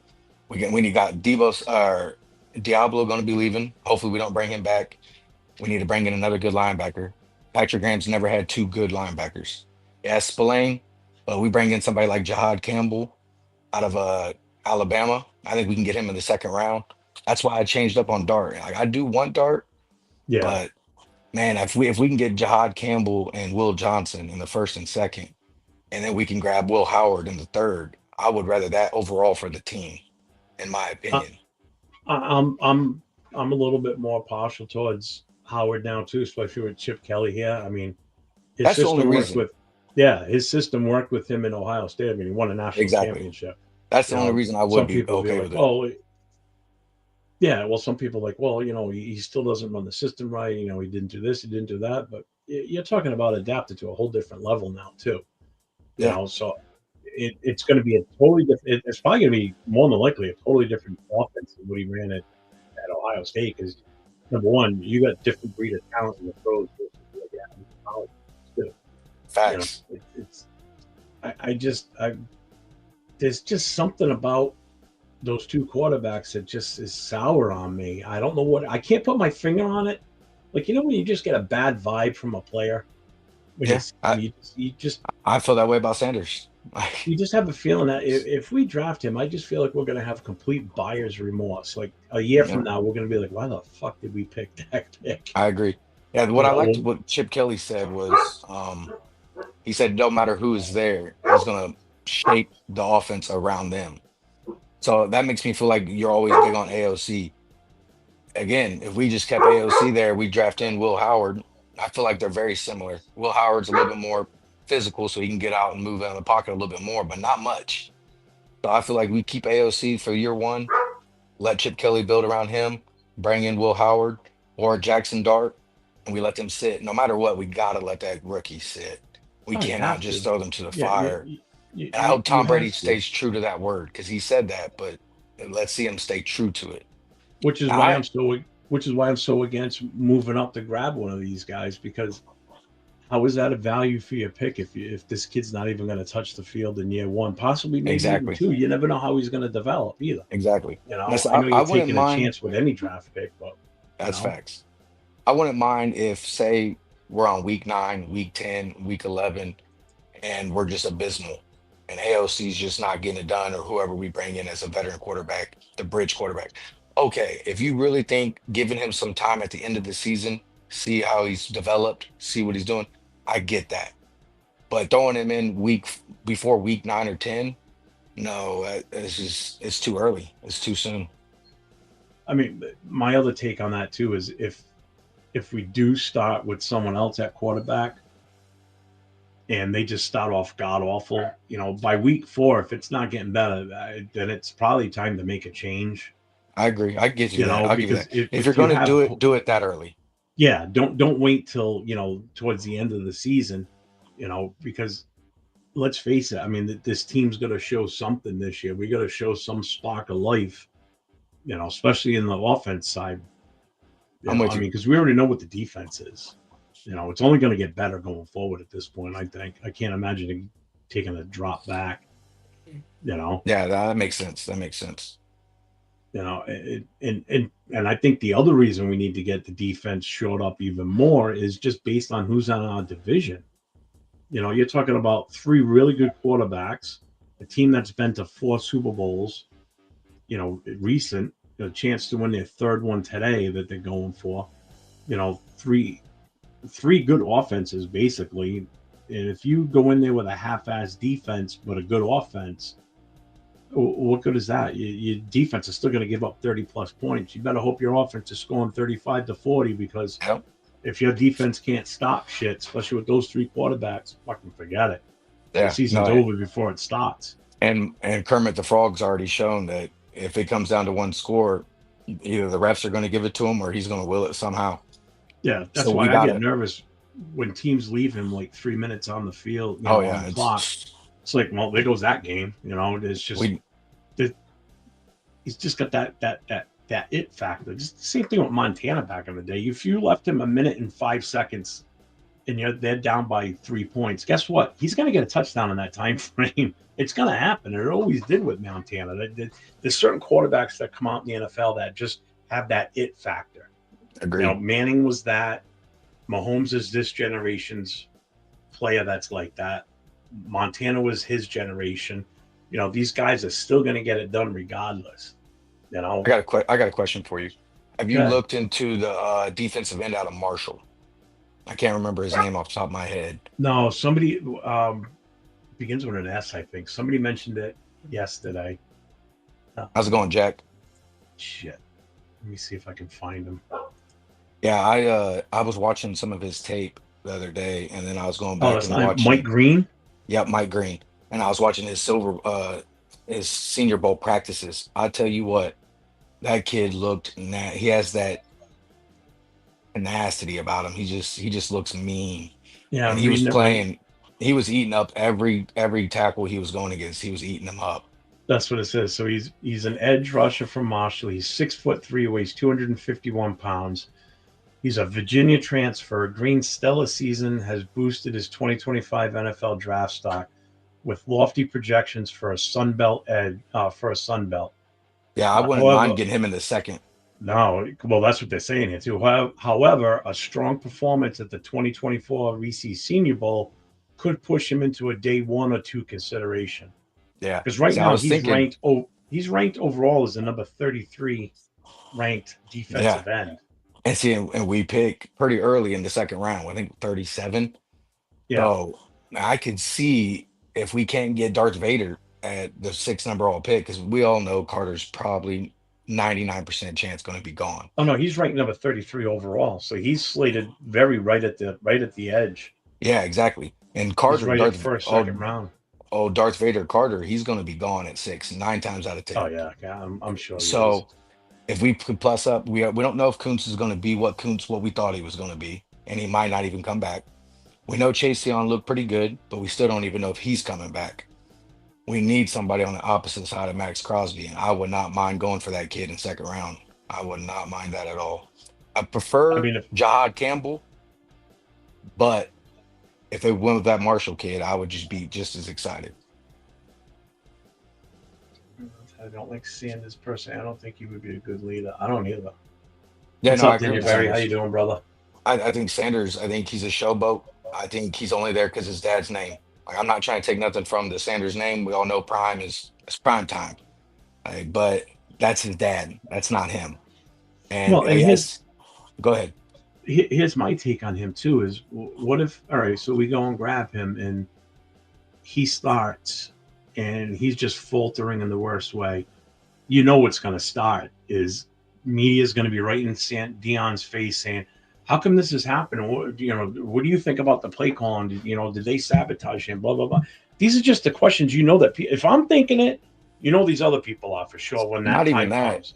You also know It's they're just going going to to be a want to bring media in Dion to circus. coach him. They're going to want to bring if he does fail the first season or two. First thing you're going to think, fire Pete Carroll, bring in his dad. Maybe his dad can get the best out of him.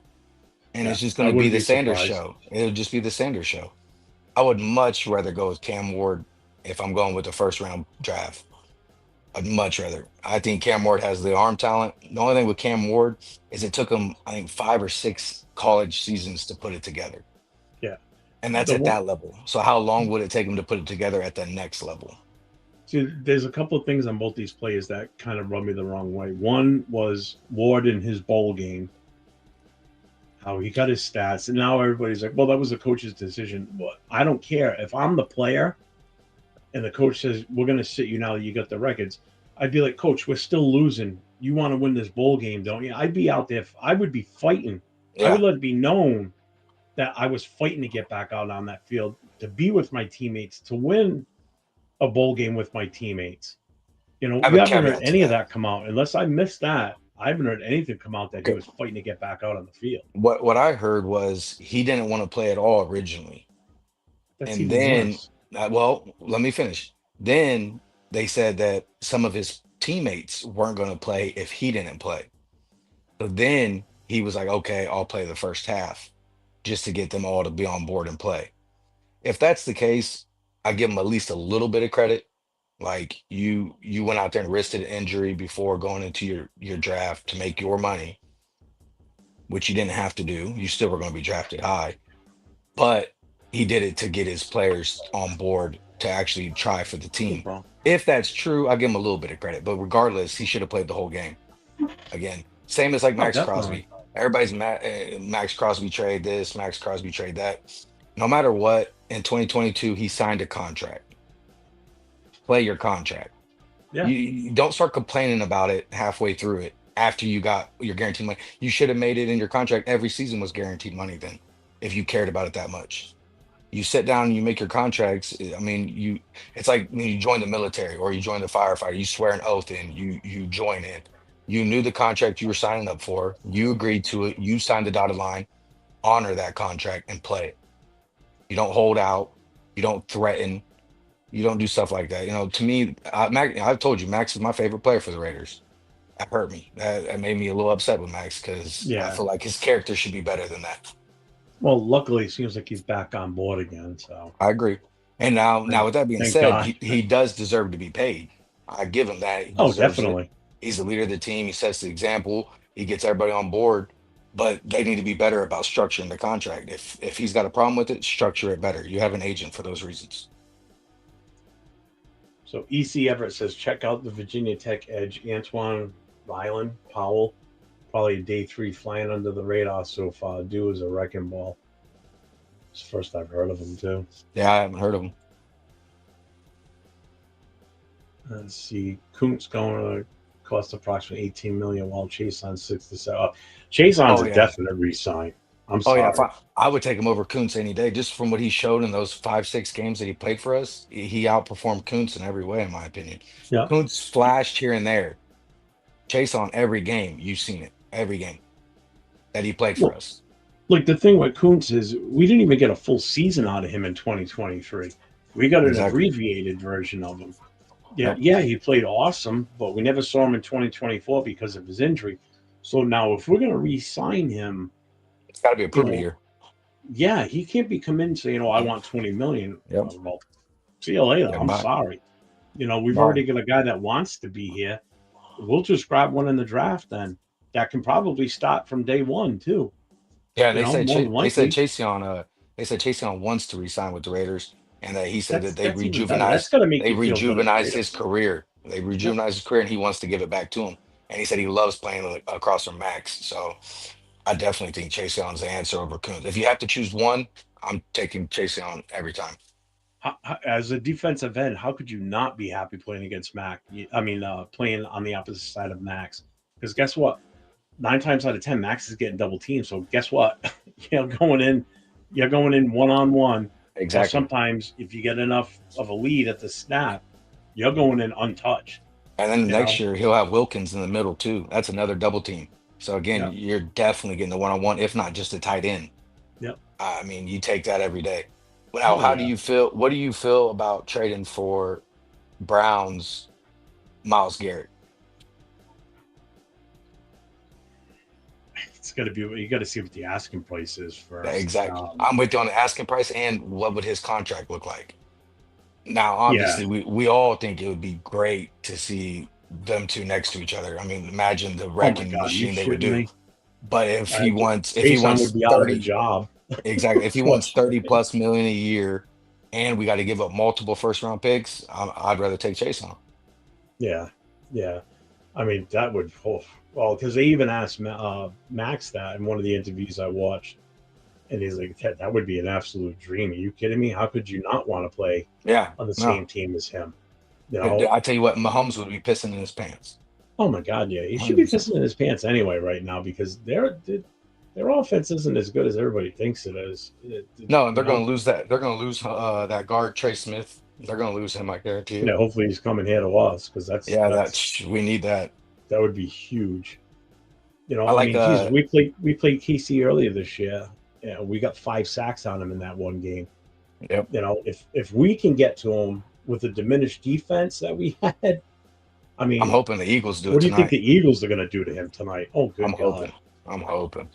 that What they Eagle gotta do is front they is can't just leave. nasty. They cannot leave that tight end open. They can't leave him open, man. Because somehow he's like, even on our defense, he always comes out open, 20, 30 yards downfield, no one around him. A shame. Let's see. Yeah, it was Jack Kenna, he's right. He signed a 98.98 million contract and he signed it on his On his it's jersey. my birth yeah, on my birthday is March 11th. That's his Oh no sobriety shit. day. That's his sobriety day. And he has that Max Ah, Crosby has that date tattooed on his hand. And that's the date that he signed his last not a contract in bum. 2022. So I think it was on the Raider Report. They were talking about it, and they said that don't be surprised if he signs his next contract on the March 11th as well, the day before free agency starts. Oh, let's see. Yeah, so it'll be just another on the same day again. Yeah, put my hat Yeah, on. they said it's a really iconic day for him, so it means I guess it means something to him, which is cool for me. And he's got my birthday tattooed on his hand. I'm all for it. So he's your guy then. Yeah, I told you, man. Even out of if I went all time Raiders, it'd be Tim Brown. I became a fan in the early '90s. I'm Yeah, 36 years old. I like Bo, but he just didn't play enough for me to say all time. And I like Marcus Allen, but yeah, yeah. You don't find too many like diehard Max. Bo I Jackson fans. Yeah, no, I take Max even over Khalil Mack, and a lot of people don't. I heard a lot of people that hate on that, but Max, in my opinion, is the definition of a Raider, and I Yeah, think he I is agree. the poster child of being a Raider. He goes back to being like There's Alonzo. I know you like your linemen and stuff like that. no, I I just love my think offensive lineman. I think it's just a poster child of a Raider. So me, and he's the brightest spot we've had since Mac and in the last 20 years. So I'm all for Crosby. I think pay him, sign him out, build a defense around him, make it the number one defense, stop everybody. You're gonna beat us, you'd be lucky to get 13 points a game. You don't I've have to always have a said great this. offense when you have a great defense. You just need No, an that's offense just that can it. put up a You don't basic even amount. have to have superstar cornerbacks either. If you've got a Nope. great front that can get in there fast and early and disrupt the quarterback, I agree. you just need serviceable guys in that secondary because the quarterback's going to be so disrupted that it won't matter who's back there because the wide receivers are not going to be on their real routes. They're going to be scrambling to try and get open, to give the quarterback a safety valve. But I've always said that there are certain players that play in this league that should have been Raiders from day one. They eventually become a Yeah. Raider at some point. Like Richard Seymour, perfect example. That's a guy that should have been a Raider from day one. Marshawn Romanowski is Lynch. another one. Marshawn Lynch, Romanowski, and I'm saying it based on their attitude and Yep. their Attitude. their toughness. Max is definitely one of those guys. Howie Long, I couldn't picture Howie Long playing for any other team in the NFL other than us. I Nope. really could. Alzado should have been a Raider from day one, not do stints in Cleveland or on the Broncos. Yep. I Uh, agree. you know, And who's Jack Kennett Wisniewski, talking about up perfect here? example of a nasty offensive lineman. That guy's, I absolutely love that guy. He's one of my favorite offensive linemen other than Jim Otto. Yeah. JPJ is quickly becoming my favorite. Yeah, I'm with you. JPJ is again the mentality of a Raider, just nasty, brute, autumn wind. That's all I Yeah, can think of. when a ref has to go over to your head coach or tell the player specifically, you need to not be so aggressive. Fuck you. If Yeah. I'm the coach and the ref comes and tells me you need to tell your center he's going to be less aggressive, is he doing something after the whistle, ref? No. Okay. Is he getting a penalty? No. Um, But then what's the problem? Then that's when I look at my center and say, you keep doing what you're doing until you get a penalty. Then we'll discuss it. Other than that, you're good. That's the mentality this team needs. Who's Jack talking about? Jack, who you talking about up here? You say we have the best negotiating in the building. Are you talking about Spy Tech? Because as far as I was understanding, was Spy Tech when he was with Tampa, he didn't really do the contract stuff. He did more the scouting and more of the bringing people in. So Raiders I'm have one of the curious to best see. contract negotiating men in the building. Yeah, I'm curious to I see don't who know he's if he talking means about. he might be meaning Brady. Yeah. Um, I mean, obviously, again, that's why I'm curious to see who Jack's talking about. what's his name there? The assistant GM, Champ Kelly. Chip Kelly. Thank you. Yeah, I that's what want to I keep was gonna saying say. Chip Kelly, Chip Yeah, Champ. yeah, that's what I was thinking he was getting at, but I wasn't sure if he thought was saying Spy Tech. And if it is Spy Tech, he knows something I don't know. I just was under the impression Spy Tech wasn't.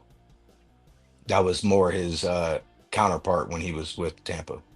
Yeah.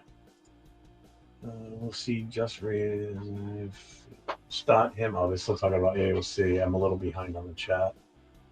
Um, oh, I thought he said kicker, but no, Kelsey is by witchcraft. That's how he's always open, and it's always against us. He He's could be always open. like this past season. He was having a shitty year. Comes to Yeah, playoffs, we're the get that's right my team for only. him every I think you freaking guys year. had. I think you guys had Gravy on a while back, and Gravy was talking about Patrick Graham's defense, and Most things Gravy said I didn't agree with, but man, he was spot on about our defense. It's like when it comes to tight ends, especially Kelsey, Brand's defense just gives them a hole in the middle of the field every game. We And can't I don't stop any understand it. tight end. I don't understand Even that. even some of these unknown guys come out and they'll have And I like think a that's a tight end. Diablo problem. I think Yeah, that's truly a exactly, and Diablo that's the problem. problem. Our linebackers are not that good, except for Spillane. Yeah. Diablo's horrible. I'm sorry.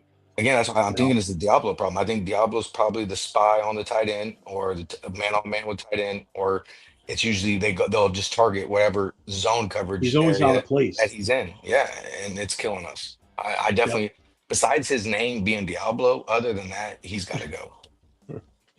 Um, I see. Like for me, I expect a good non big name tight end shouldn't get any more than probably like 25 to 35 yards in a game. But when you got a guy that's a no name style tight end that you've heard of him, but not somebody who let's say you would draft in a fantasy league. He'd be like like down lower on that level. Also, he Yeah, has like a 75-yard game against you, and then the next week you get the same situation. Guess what? We've got a problem when it comes to tight ends. We always have. There's certain tight ends specifically that always own us. Antonio Gates was another one. I'm hoping. The I'm hoping. Chargers. He used to kill us every goddamn game. I'm hoping Pete Carroll can remedy that I because hope so. they say Pete's big on the DBs, he's big on the back end. I'm hoping Pete can collaborate and we can remedy that because if not, it's always going to be our Achilles heel, and we already Yeah. know how that goes. What's the matter, buddy? Huh? You're shaking, huh? I thought it Am was I? funny though. They Politically, got I the thought it was kind of funny. Kelsey backed Donald Trump and gave him his support, and it pissed off Taylor Swift. I thought that was pretty funny. Trouble in Paradise. Yeah. Now my son-in-law and my daughter have friends and shit coming over, so they put the old man downstairs with me, the black lab that they have. He's Okay. gonna be like he's gonna be like 14. His hips are starting to go, but he gets a little ornery when there's that many people in the house. He tends to just bark and growl at people. He won't do Yeah. anything, but that's just the way he is. I mean, my neighbor's been here since he was a puppy, and he sees him in the driveway, and he still barks and growls at him. It's like it's Keith. You know who that is. So like right now he's down here with me. He's sitting next to me on the floor, and he's just panting heavy right now because he's just agitated right now. What's the matter, buddy? Yeah, he's such a good boy. It's just sad. It's getting close to that time, and it's not going to be a fun house when that happens. So Jack says that's over. He goes, every team in the league wants him, but if Max takes a haircut, you mean a pay cut? Yeah. What's he gonna get? He's gonna get a Mark Davis haircut. And Garrett absolutely love it. Oh, No, definitely. again, they both keep saying how they want to win a Super Bowl. They want to win a Super Bowl. So you guys come to the Raiders together, take the pay cut, take the team friendly contract, let them build it up, and go get it together. Like Yeah. it's simple as that. But the problem is greed. Here's They say one thing, but their pockets say another. yeah. Here's another player here too. Spillane should have been a Raider from day one. Yeah, I'm with it. Matuzak definitely. Yep. Yep. Where are we here in the chat? Richie Incognito. Yeah, he's definitely another one. Yeah, he was a mean boy. Yeah, he was. Wisniewski. Thank God he was a Raider from day one. Who should have been a Raider years ago? And oh my God, because he is. I think he's probably one of the nastiest players in the league ever. Conrad Dobler. I don't know. Too many people probably don't even know who he is, but I say I do. my God, you didn't want to be on the bottom of a pig pile with him because you're gonna come out hurting. You know, A player that never was a Raider, but I always wish would have been. I'm sure a lot of people do. Ray Lewis. He was yeah, just a mean man. He was mean in the middle of that linebacker core. yeah. I Dre wouldn't. I wouldn't Greenlaw. disagree with that one. I wouldn't disagree at all with that What do one. you think of Dre Greenlaw to take Diablo's spot? Market value is about 7 million. If he could stay healthy, a definite upgrade and explain him. I agree. Yeah, if you can What? get him for that price, I agree 100%. Who's he with right now? Greenlaw, he's with San Fran. I just want to see what his contract is right now. Yeah, he's And a his age. 49er. He's probably late 20s, I'm assuming, but he's Yeah, definitely 20. Yeah, he's 20. not He'll much. be 28 by the time the season starts. He's getting 8.2 million this year right now. And he's gonna want a little pay raise. I'm sure he will. Yeah, I mean, he That's where you got to deserves it. get him. You got to get him. Hey, man, you're leaving San Francisco. You're leaving California. You're getting away from all their state taxes. Your pay Yep, raise tax is you're free. coming to a state that's no taxes. Take the same Yep, amount and you're getting more money. yep, yep. The assistant they just brought him from Denver. Oh, that's what it is. Okay, that's why he said that. The assistant they brought over from Denver did Broncos salary cap. Okay, All right, so I was okay, I wondering. get that then. So yeah, definitely guys to help with the contracts. Jack says to you, no on the Raiders' current contract negotiation for players. I don't know his name, not Kelly. I think that Yeah, might be the one he's talking about. There it is. Tom Delaney. What's up, Chris? How you doing, brother? Let's see. Let's get through these. Oh, we're at the end.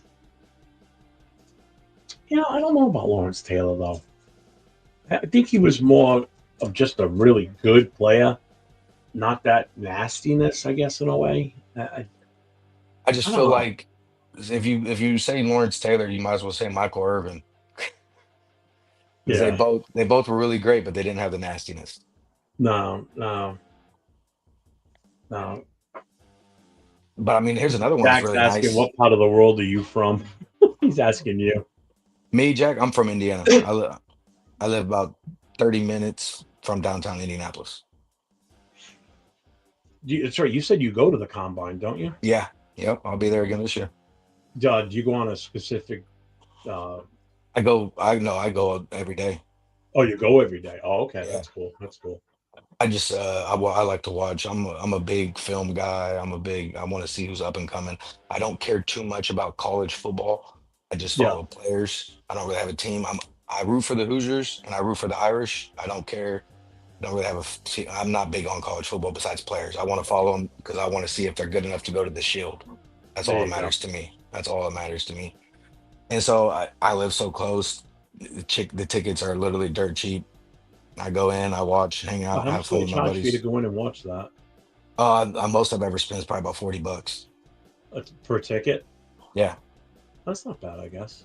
No, but I That's mean, I'm not down on the field. I'm not doing nothing like that. I'm sitting up in the well, it's stands. a whole day's worth of entertainment, Yeah, really.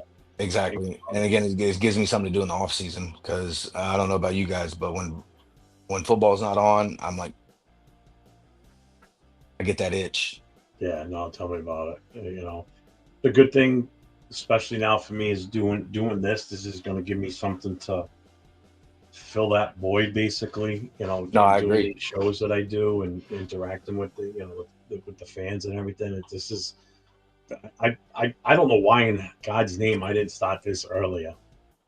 I've had a YouTube channel for a long time, but it was in a um, totally different space.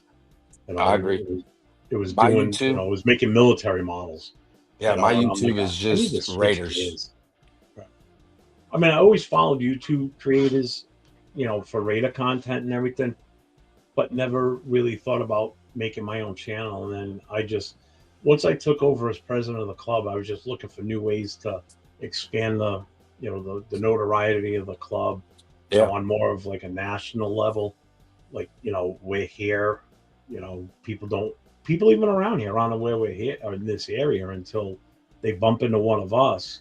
I've already picked up subscribers on here that are fairly local to where I am that didn't know about the club.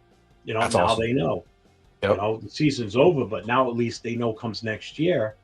We're around and it's a place for them to go and be with like-minded fans of a team that's nowhere near where we live. Yep. And it's a good time. Yeah, I have that Provided trouble here. provided the team wins. I wish there was a booster club here because I've run into fans, but nobody that comes together. But Yeah, answer see, Jack Kenna's question was I lived 11 years in North Carolina as well, Jack. I was in the 82nd Airborne at Fort Bragg. So most of my thank life you. Indiana, no problem, brother. But most of my life was Indiana, but 11 years of my adult life were in North Carolina. But yeah, Yeah, no, I just like watching the game. yeah. Well, and this is, we're in that cycle now. Well, I mean, we've been around for 20 years, and then for the last 20 years, the Raiders haven't been that great. They said And I '04 say was this, your 20 years. 2024 was your 20 years, right? yeah, yeah. That's Week awesome. one, we celebrated our 20th anniversary for the club. Um, and I said it in my speech that day. That through thick and thin, we're all still here every year to come and watch the Raiders play. And I read off our win loss, totals from when we started as a club to where we were on that day, and it's disgusting if you look at the numbers. Like my son mentioned it yesterday. He goes, "We're about 500." I said, "We're not even close to 500 in those No, 20 years." no. There's a big gap difference between wins and losses during that time frame. We let It's the bad. Chargers. We let the Chargers catch up. Yeah, it's That alone says it's everything. been That says everything.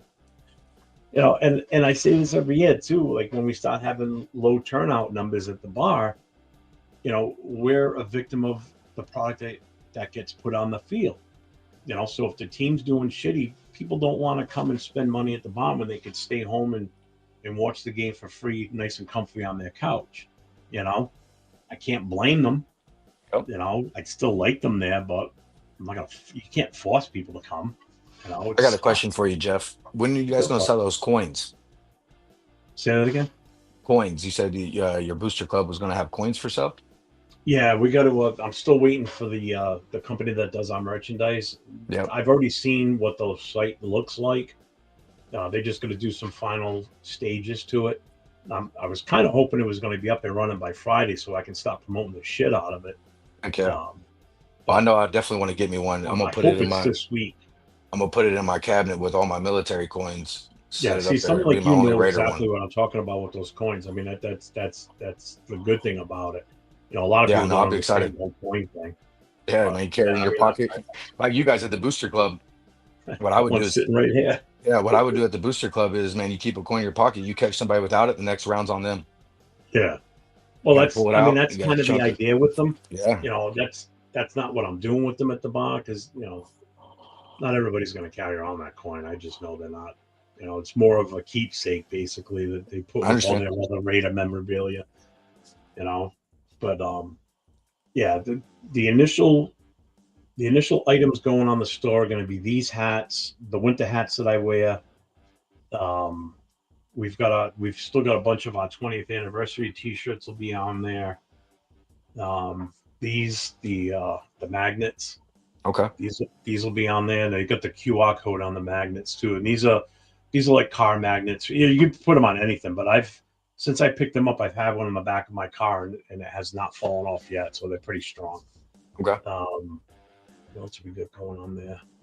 With the hats, these hats, those shirts, the magnets, and there's another style shirt. It's pretty much just like the Booster Club logo with the Mhm. wording where it says New England Raider Boosters on it. Like pretty much like the icon that I from my YouTube, Okay. the profile picture. That's on the front. There's nothing on the back. It's just on the front of the shirt. But once those start to run out, then we're gonna have brand new ones done up with the right information on it, where it says Las Vegas on it. Because those don't say Las Vegas on them. Okay. I think they still say Oakland. But it's Hey, it's, it's part of ain't our nothing wrong with that though. part of the rest of our last of our merchandise that we have on stock. So Understandable. I appreciate you having me on, Jeff. Man, I'm gonna get off here. I no, gotta no go. I problem. gotta make some treats for tonight's Super Bowl party. I got some No problem, man. I hamburger appreciate things you I'm gonna throw coming on. together. It was good to No, have you on here and it's talk been great, football. man. So It's been great. I hope to come on more often, man. I really appreciate oh, it. definitely, Everybody out there, definitely. man, go Raiders. That's it, man. Thanks for coming on, man. I appreciate it.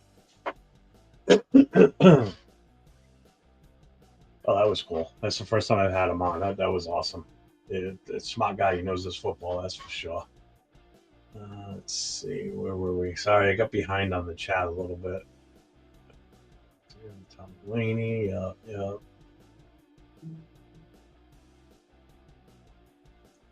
Am I doing a watch party? Yeah, I think Turf's supposed to be back tonight.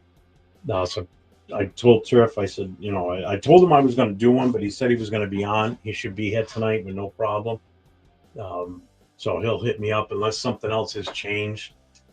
He will be hosting one tonight, supposedly. If he doesn't, he would let me know, and I'll just switch gears and I'll set it up on my end. But if he does host it, then I'll just be streaming off of his show.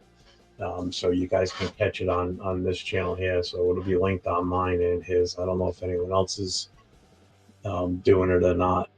Um, I know Rita Ben, I think, has a show going on tonight for the Super Bowl watch party.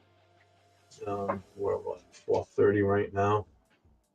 If I go, we've been on for 2 hours now, right? I think what I'm gonna probably do is just bang through the rest of the chat and then probably call it quits for a little bit, relax, grab something to eat or whatever. So let me just go through this.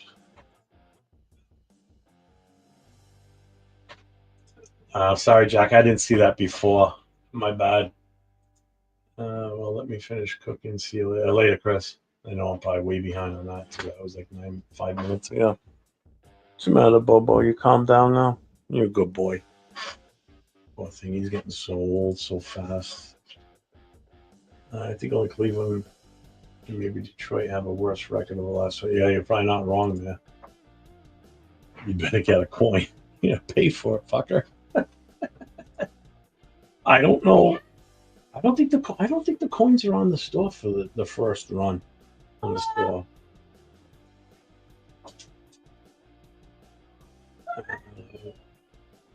Oh, Critique has a coin.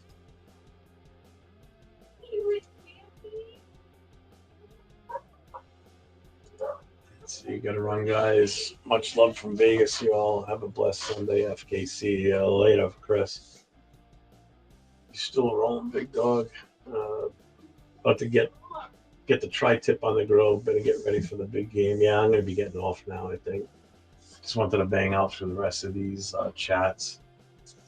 Oh, Silver Smoke. Oh, all right, so Jack, he saw it. Hey, no problem, Silver Smoke, man. That was fun. That definitely get you on again for sure, for sure. Um, Definitely check out on. I know you wanted to try and get on Friday night. There's so many people that jumped on Friday night. I wasn't expecting Gravy and uh, and Gabe to hop on. They just showed up. Leo invited them to come on with us, but Leo bailed. Leo left to go do what he needed to do. I didn't mean to say he bailed. He left to go do what he had to do, and then the two of them showed up. And just that just turned into be a fire show at that point. Listening to Gravy talk, I mean, you know, just the knowledge he has is awesome. So that was a good way to kind of end that with him. That was awesome. He's been on with us before on the Raider Connection, so and I've watched his show with the other guys too. So they get a good show. I like it. Let's see. There was some great time and it was a great show. Yeah, definitely.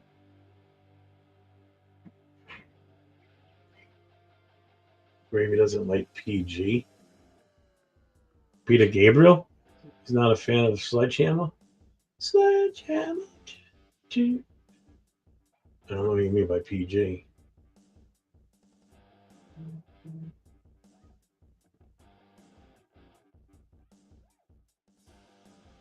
I don't know what you mean. Oh, Patrick Graham. Oh, yeah, that I know. I couldn't. I'm like, that's not Pete Carroll. Pete Carroll's PC. It is fun listening to them talk. That coach's perspective. That's awesome. That's why I like listening to or watching 805 shows.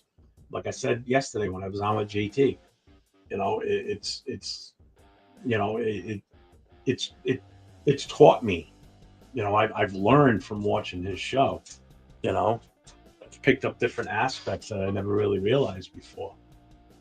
So I appreciate, you know, when he does the film breakdown and everything. You know, some people might be like, this is, you know, it might appear to be boring to them, but some people are into that.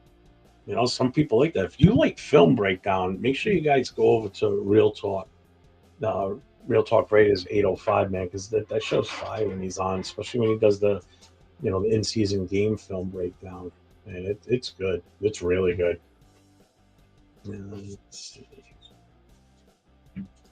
I like to be on with gravy. On your mashed potatoes too. Let's see. Yeah, thanks for yeah, definitely Silver Smoke Man. Thanks for coming on. I had all it once. That's why I texted you before I jumped on. I figured you'd see it eventually and hit me up. I wanted to definitely get you on here today because I know you've been wanting to get on for a while. Um, and this was just an absolute perfect opportunity. I was glad you hit me up and said, "Yeah, I'll definitely come on." So you saved that link I sent you. Anytime I go on from like here, um, it's the same link no matter what. You should be able to get into it if I tell you, come on in, just click it off of that. Just hang on to it. I keep telling Jack that too, but he can never find the original email. Must be an old guy thing. Let's see. Nervous your first time. Yeah, I'm not gonna lie. The first time I got on, actually, the first time I got on was with Captain Jack. I just like, fuck it for the hell of it. I'll go on, and yeah, definitely save it. And it turned out, I mean, it's just that you go on the once you go on the first time on anybody's live show. So if anybody has any thoughts of wanting to do this but not sure how to do it, or like what's adequate or whatever like that, or if you have any nerves or whatever, reach out to me. I'll bring you on myself. I don't care. I'll bring you on. I'll help you get over that hump. Some people, it takes a little bit before they come out of their shell and willing to put their face on camera. You don't even have to put your face on camera. You could just sit here and you can do this, and it just pops up like that. I don't care. If you don't want to be seen, that's fine. You can just sit here with your letter on your name just vibrating like that. At least we know we can hear you. You don't have to type in the chat. I'm fine with doing that too. If that's how you start off, that's how you start off. I'm willing to help anybody that wants to start doing this stuff. I've had it's my paying it forward to other people that are that are fans of these shows and interact with the chat. I had people help me out at the start. Captain Jack's the first one I got on with, and I showed up on a Friday night on one of the Turf and Rundowns Friday night shows. Figured, fuck it, I'm gonna log in. Um, I and I got on with them, and everything just flowed beautiful that night. I was a little nervous on that one because there was so many people on the channel. I didn't know how I was going to be perceived, um, and I felt like I fit right in with everybody. And that's where I met Leo there. After I had already talked to Leo prior to that because of something else that was going on with the club and everything, so I kind of already knew him a little bit. Um, but that's where I met like Turf for the first time. Rundown 805 was on that night. So it was cool. It was awesome. No, I get you, Silver Smoke. Not everybody, not everybody wants to. Like my son, he doesn't want to do his own channel. He'd rather just come in and you know be a co-host with me on the thing that him and I are going to do together. Which is fine with me. I offered it to him. He doesn't want to, so that's fine. You know, not everybody wants it. I'll tell you what. Sometimes it's a pain in the ass. And other times, like yesterday, was just pure enjoyment and fun. Today has been fun. This was good today. Just getting on by myself and just speak. Just talk. And you got back to me, and I was like, "Yep, I'm putting them on. Let's go." You know, yeah, it's not easy if you've got a full time job. Your time is limited to begin with, especially if you got kids and everything. Like Jay from Just Rated His Baby. He's got young kids. Real young kids. You know, and I can see how time can get away from you when you're doing stuff like this, or you know, you have to forego some things because of the kids. I'm just fortunate that I'm at the age I'm at and starting this now where I'm out of work now. My kids are all grown. Well, my two kids are grown. They're both married. One has a kid, another one on the way. So I don't have to worry about the kid aspect of it. You know, so it's like this I look at it this way. This is my job now. I'm doing this all day long, watching other people's shows, and this consumes my time during the day. Like I had visions that I just sit here and play fucking video games all day and watch TV. But it's evolved into this now. Or I was going to be making my models, watching TV, listening to music, whatever. and now I do this. And this is enjoyment for me. I like this. I'm not afraid to get on camera and talk. As you can tell, I haven't shut up for the last 10 minutes now since Silver Smoke left the studio. You know, but it's this is a lot of fucking fun, man. Let's see. This guest on the show just speaking my Raider fans. Yeah, I love you guys that are in here all the time. Like I got my regular guys that watch all the time. Jackson here, Silver Smoke. Silver's been here almost from the start of when I started doing live shows on my own. I've seen him interact with the chats and other shows. And then when I started doing my stuff, I'd see him in there. Jack, the same thing. Asylum, I met him through Captain Jack. That's how him and I know each other. I happened to be on one night with Captain Jack, and Asylum was in there, and him and I hit it off because we're both like-minded when it comes to the Raiders, and just I think our sense of humor and just the way we look at life, just the way we are. You know, Jack the same way. You know, then you got the other guys like Robert Pena and Jay's always in whenever I have a show. He's always watching, just like I do for him. We support each other. I try and push people towards Nate's channel, the LV Raider 10. So anybody that's still in here, make sure you guys go over to his channel, hit that subscribe, hit the notifications. Same on Just Raiders, baby. Make sure you hit those notifications and the subscribe. So when he goes live, you see it. I tend to, that's why putting the notifications on for my channel is big, because like today, nobody knew I was coming on today. I set it up at like 1:45. I figured, all right, I'll put it on it. I'll set it up now. I'll set it for a start time of around 2:30. People will see the notification, hopefully, and they'll come in. And you guys all showed up, and I appreciate that. I really am happy with the following that I've gotten through this, you know. So I've really enjoyed it. Yeah, Jay. Yes, brother. Working 72 hours a week and then doing more work. You don't want to do shit. I get you, man.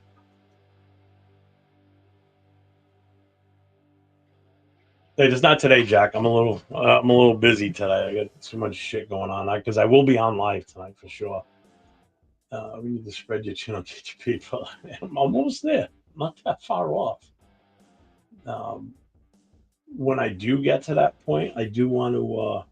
I got to come up with a giveaway that I want to do. I don't know what I want to do, but I've hit the sub side of it. Um, I want to wait until I'm over the hump number wise on everything. Now, because when that does happen, I want to do some giveaways, to pay back to some of these guys, some of these subscribers and supporters. I really appreciate everybody following and watching, and interacting. The interaction in the chat is what we look for. Some people may say that, some may not, but I live and die by the interaction with the chat. I love it. I love it. Um, yeah, I got to do something when I was thinking about doing something when I hit the 1,000, but I'm like, you know what? Um, I'm just about 1,000 hours away from the hour requirement, and that won't probably take too long. So when I think I hit that mark, um, I'm gonna come up with something. Um, I'm not sure what I want to do yet. It's gonna definitely be club merchandise more than likely. I might do like a whole package deal. We'll see. Let me just get through the rest of these. It's easy to describe how it's free and helps. I try and get everybody to do that in the club. I can't even get everybody in the club to do that. They don't realize it. It's supporting you too in the club, because once I monetize, some of that money that comes in is going to be, I'm donating it to the club. It's not all. I'm not keeping it. It's going to the club as a donation for me, because I'm using the club logo. I'm using the club name. I'm not. That's was my intent, to help grow the club, to you know make it so the members, we can do more for the members, the paid members of the club itself. You want to become a member of the club. you pay your dues, but we want to give back to you. We've been take for so many years. Pay your dues. We're offering this, buy this, buy that. It's time to give back to the club members, and that's been my philosophy since I took over as president. Is to start giving back to the members that have been here for so many years with us. You know, so that's my goal, is to get the club members more involved and get them more engaged with us. So the more we offer them back, the more they want to stay with us too. I mean, trying to keep this club together is not an easy task. So on top of working, doing, and that's the other thing, I do a shit ton of club things during the day too. If I still had a full time job right now, oh good God, I don't know where I would have the time to do half the shit I'm doing. Really, seriously, like just the fact with anything that we need to do for club events, like picking up trophies, raffle items, the merchandise, and all that shit. I do that during the day because these places are all open during the day. And if I'm working, I can't just freely go and get it. My wife works from home, but she's working all day. She can't take time off to run to the the merchandise store that we get the stuff from. It's called Cooliac Creations, by the way, in Rhode Island. Um, so there's a lot to do. People just don't realize how much this really is to do with this club. And then still keeping up with all the different social media platforms that we have now too. It's insane. Right, been living off 4 to 5 hours of sleep 6 Sundays right now. Me too, really. And Jay, I'm not gonna lie, I did go to sleep yesterday morning when I did get off the air. Don't think I didn't stay up all day long. Let's see. Nothing wrong with having a channel that interacts with chat. Some shows try to do different things. The cage match show and others do like you do with the chat. Yeah, you guys do. You guys are awesome with the interaction, and I think that's why you get people that keep coming back. And you're slow. You're growing for sure.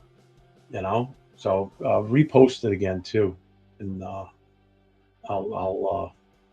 I gotta put it. I gotta put that on. I gotta.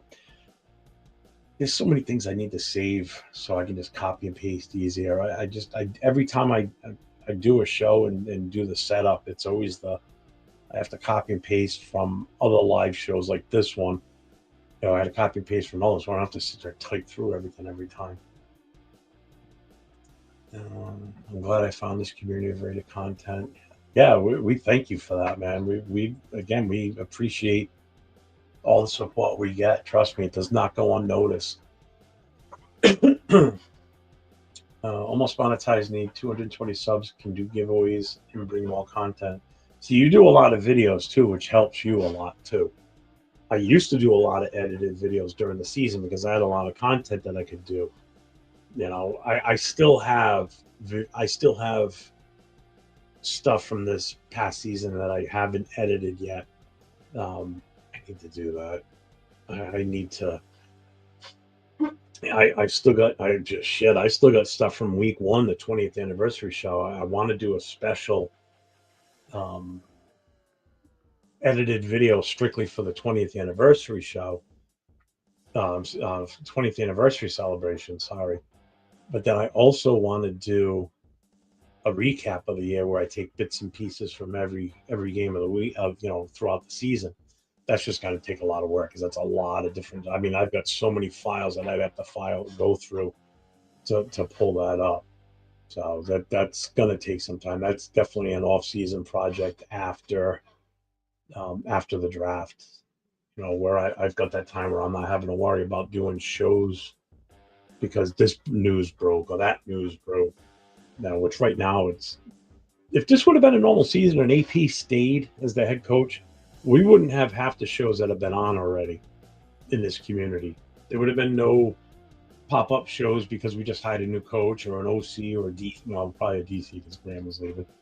But that would have been about it. Everything else would have stayed status quo.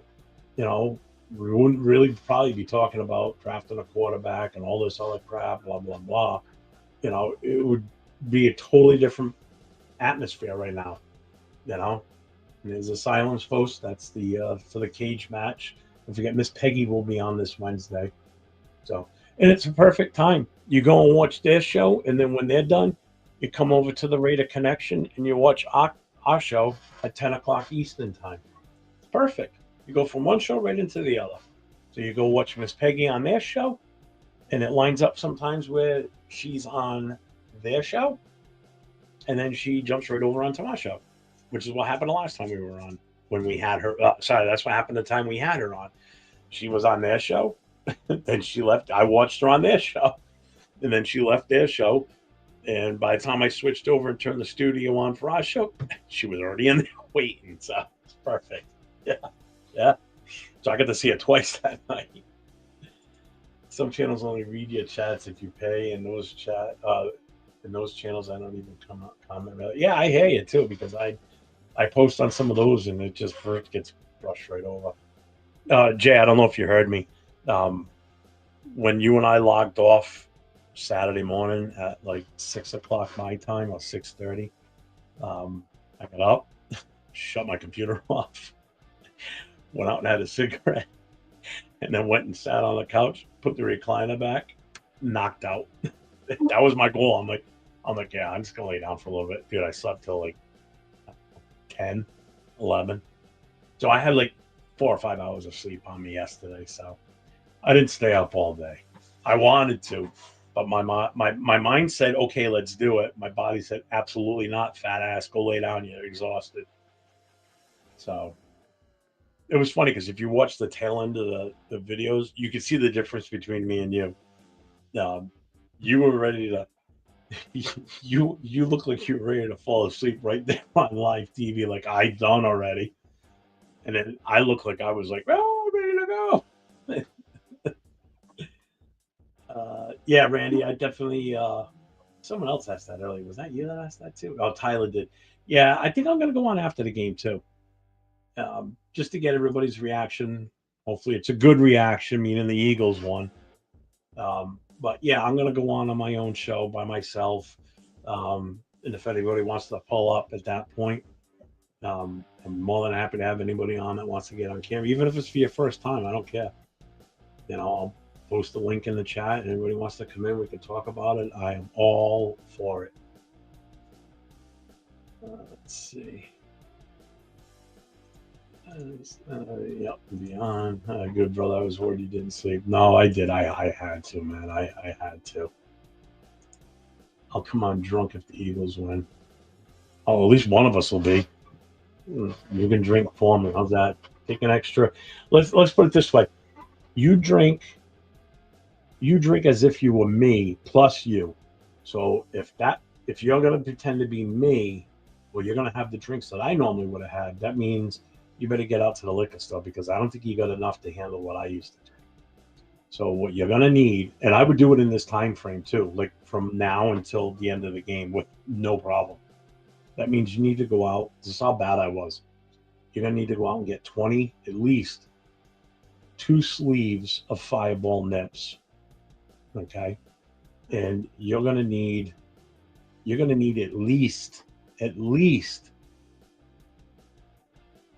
a half to 3/4 of a bottle of Tito's vodka. And that's what I would consume in one night, every night, nonstop. Yep. I've been, it was 4 years. Thanks. It was 4 years ago. This Thanksgiving, 2024. I haven't had a drink since. So it's been 4 years and what? December, January. It's been 4 years and 3 months since I've had a drink, and I am a-okay with it. And congrats to you too, also Silver Smoke man. Um, yeah, it's not easy. It's not, but in my case, um, no, I don't care. I'll tell you this. In my case, it was an ultimatum given to me by my doctor that if I didn't quit and I kept drinking, I probably only have a couple of weeks left to live. That's how bad it was. It was that bad. I spent like a week and a half in the hospital. And it was during COVID, so nobody could come and see me. Nobody really knew how bad I was. I was almost not here right now. Let's put it that way. I was almost you never knew who I was type of person. That's you would never. None of you would have met me. Absolutely not a single one of you if I would have kept going. So it was it was not good. It was not good. I mean, I didn't even realize how bad it was until the blood work came back and the doctor reached out to me and said, "You need to stop. You need to stop, and you need to go to the hospital right now, or you're not going to live another week or two." So I was touch and go for a while in the hospital. Um, and again, I didn't realize how bad it was health wise, what it done to me. My liver's shot. Um, I've got stage four cirrhosis, so my liver will never get any better than what it is right now. Um, but the problem with that now is now they have to watch your kidneys because of the damage you've done to your liver. It can overwork your kidneys, so it's not easy. And silver smoke. I mean, if yeah, I mean, so you understand 100%.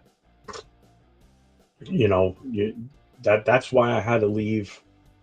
You know, I had to leave part-time stuff that I did, and I had to leave the fire service. You know, I never drank on the job. That I never did. That was never an issue. Never, never, never, never. It was always at home, alone. You know, not alone, but just drink by myself. No one else in the house would be drinking. It would just be me. So it was never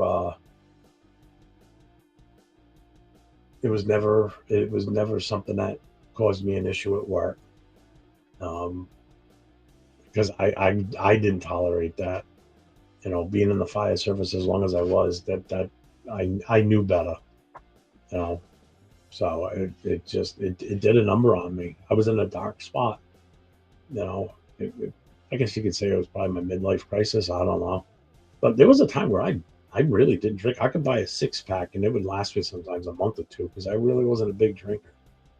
And then I just hit this phase where I just hit it and I hit it hard, and in such a short time frame, I hit it hard. Like a handle of vodka wouldn't last me more than a day or two because as I was making a Tito's and lemonade, I would do like 3 or 4 shots. That's on top of the 25 ball nip bottles I would also do at the same time. So I would wipe out a sleeve in less than, I don't know, probably about 30 minutes, 35 minutes. That's how bad it was. I was just hammering them, hammering them. It was, ugh, it was not good. It's not good. You know, if I would have kept going the way I was going, I wouldn't have seen, I wouldn't have seen my granddaughter grow up. She was already born, but she was still a year, not even a full year old. So I wouldn't have been able to see her. You know, I wouldn't see her growing up.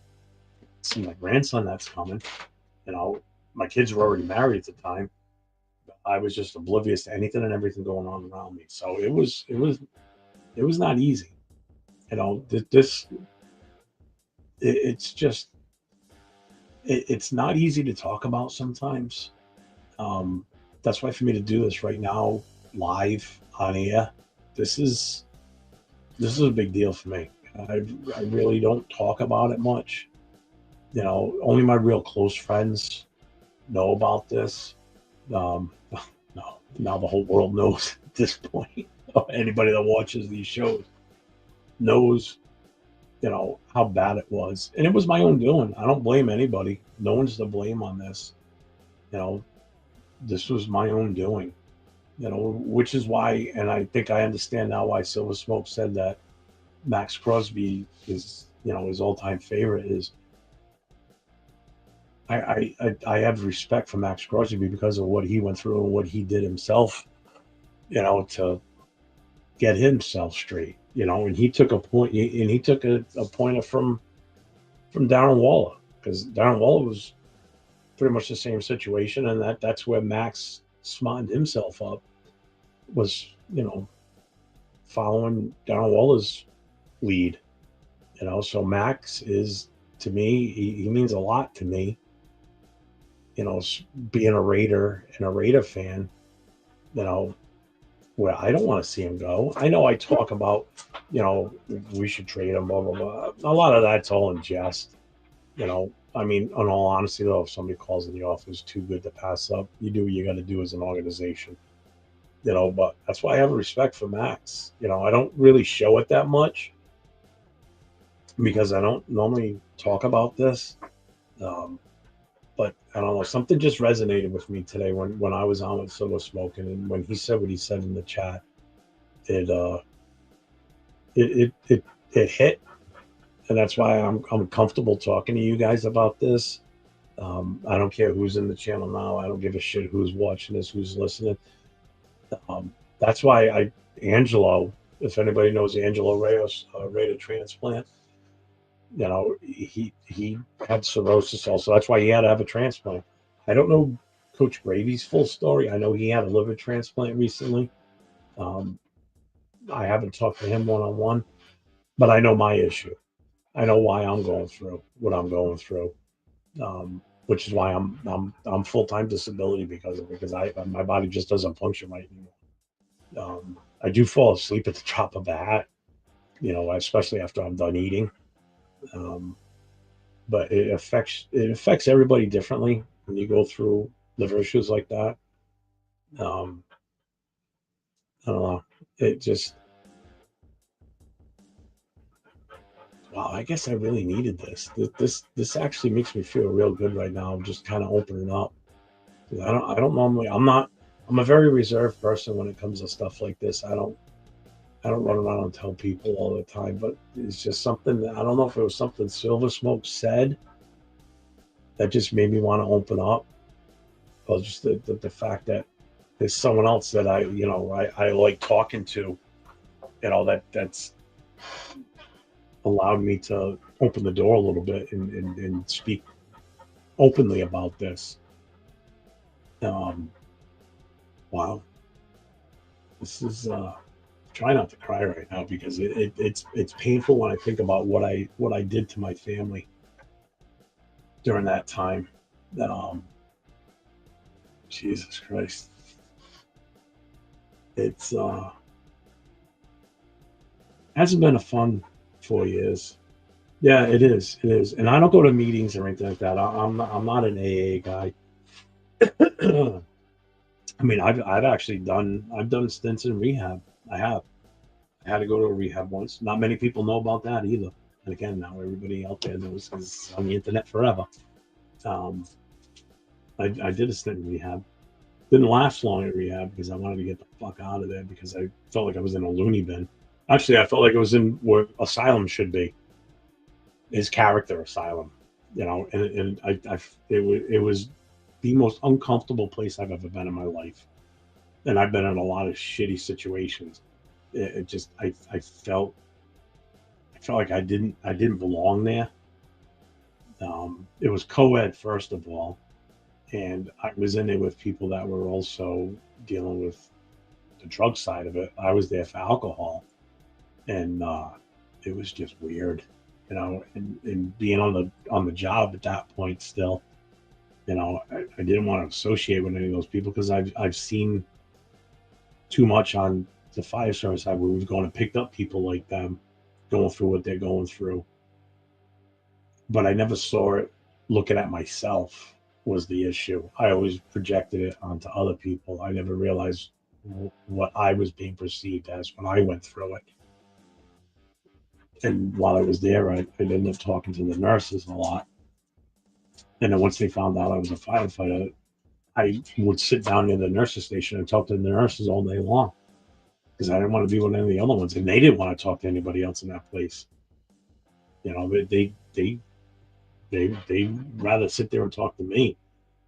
So once they found that I was what I was like, wow. What's up, Jerry? How you doing? It's my son-in-law's brother in there now. So yeah, it was a rough time. It was a rough time, and I did damage that took a while to fix. With my kids, especially my daughter.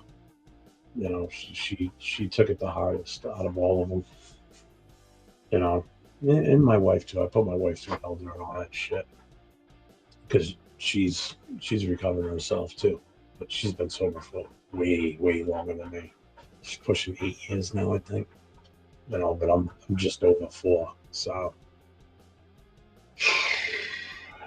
all right, that felt good. But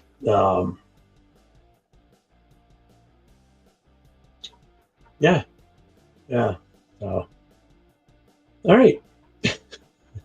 Thanks for listening, everybody. I do appreciate that. I know that's not the I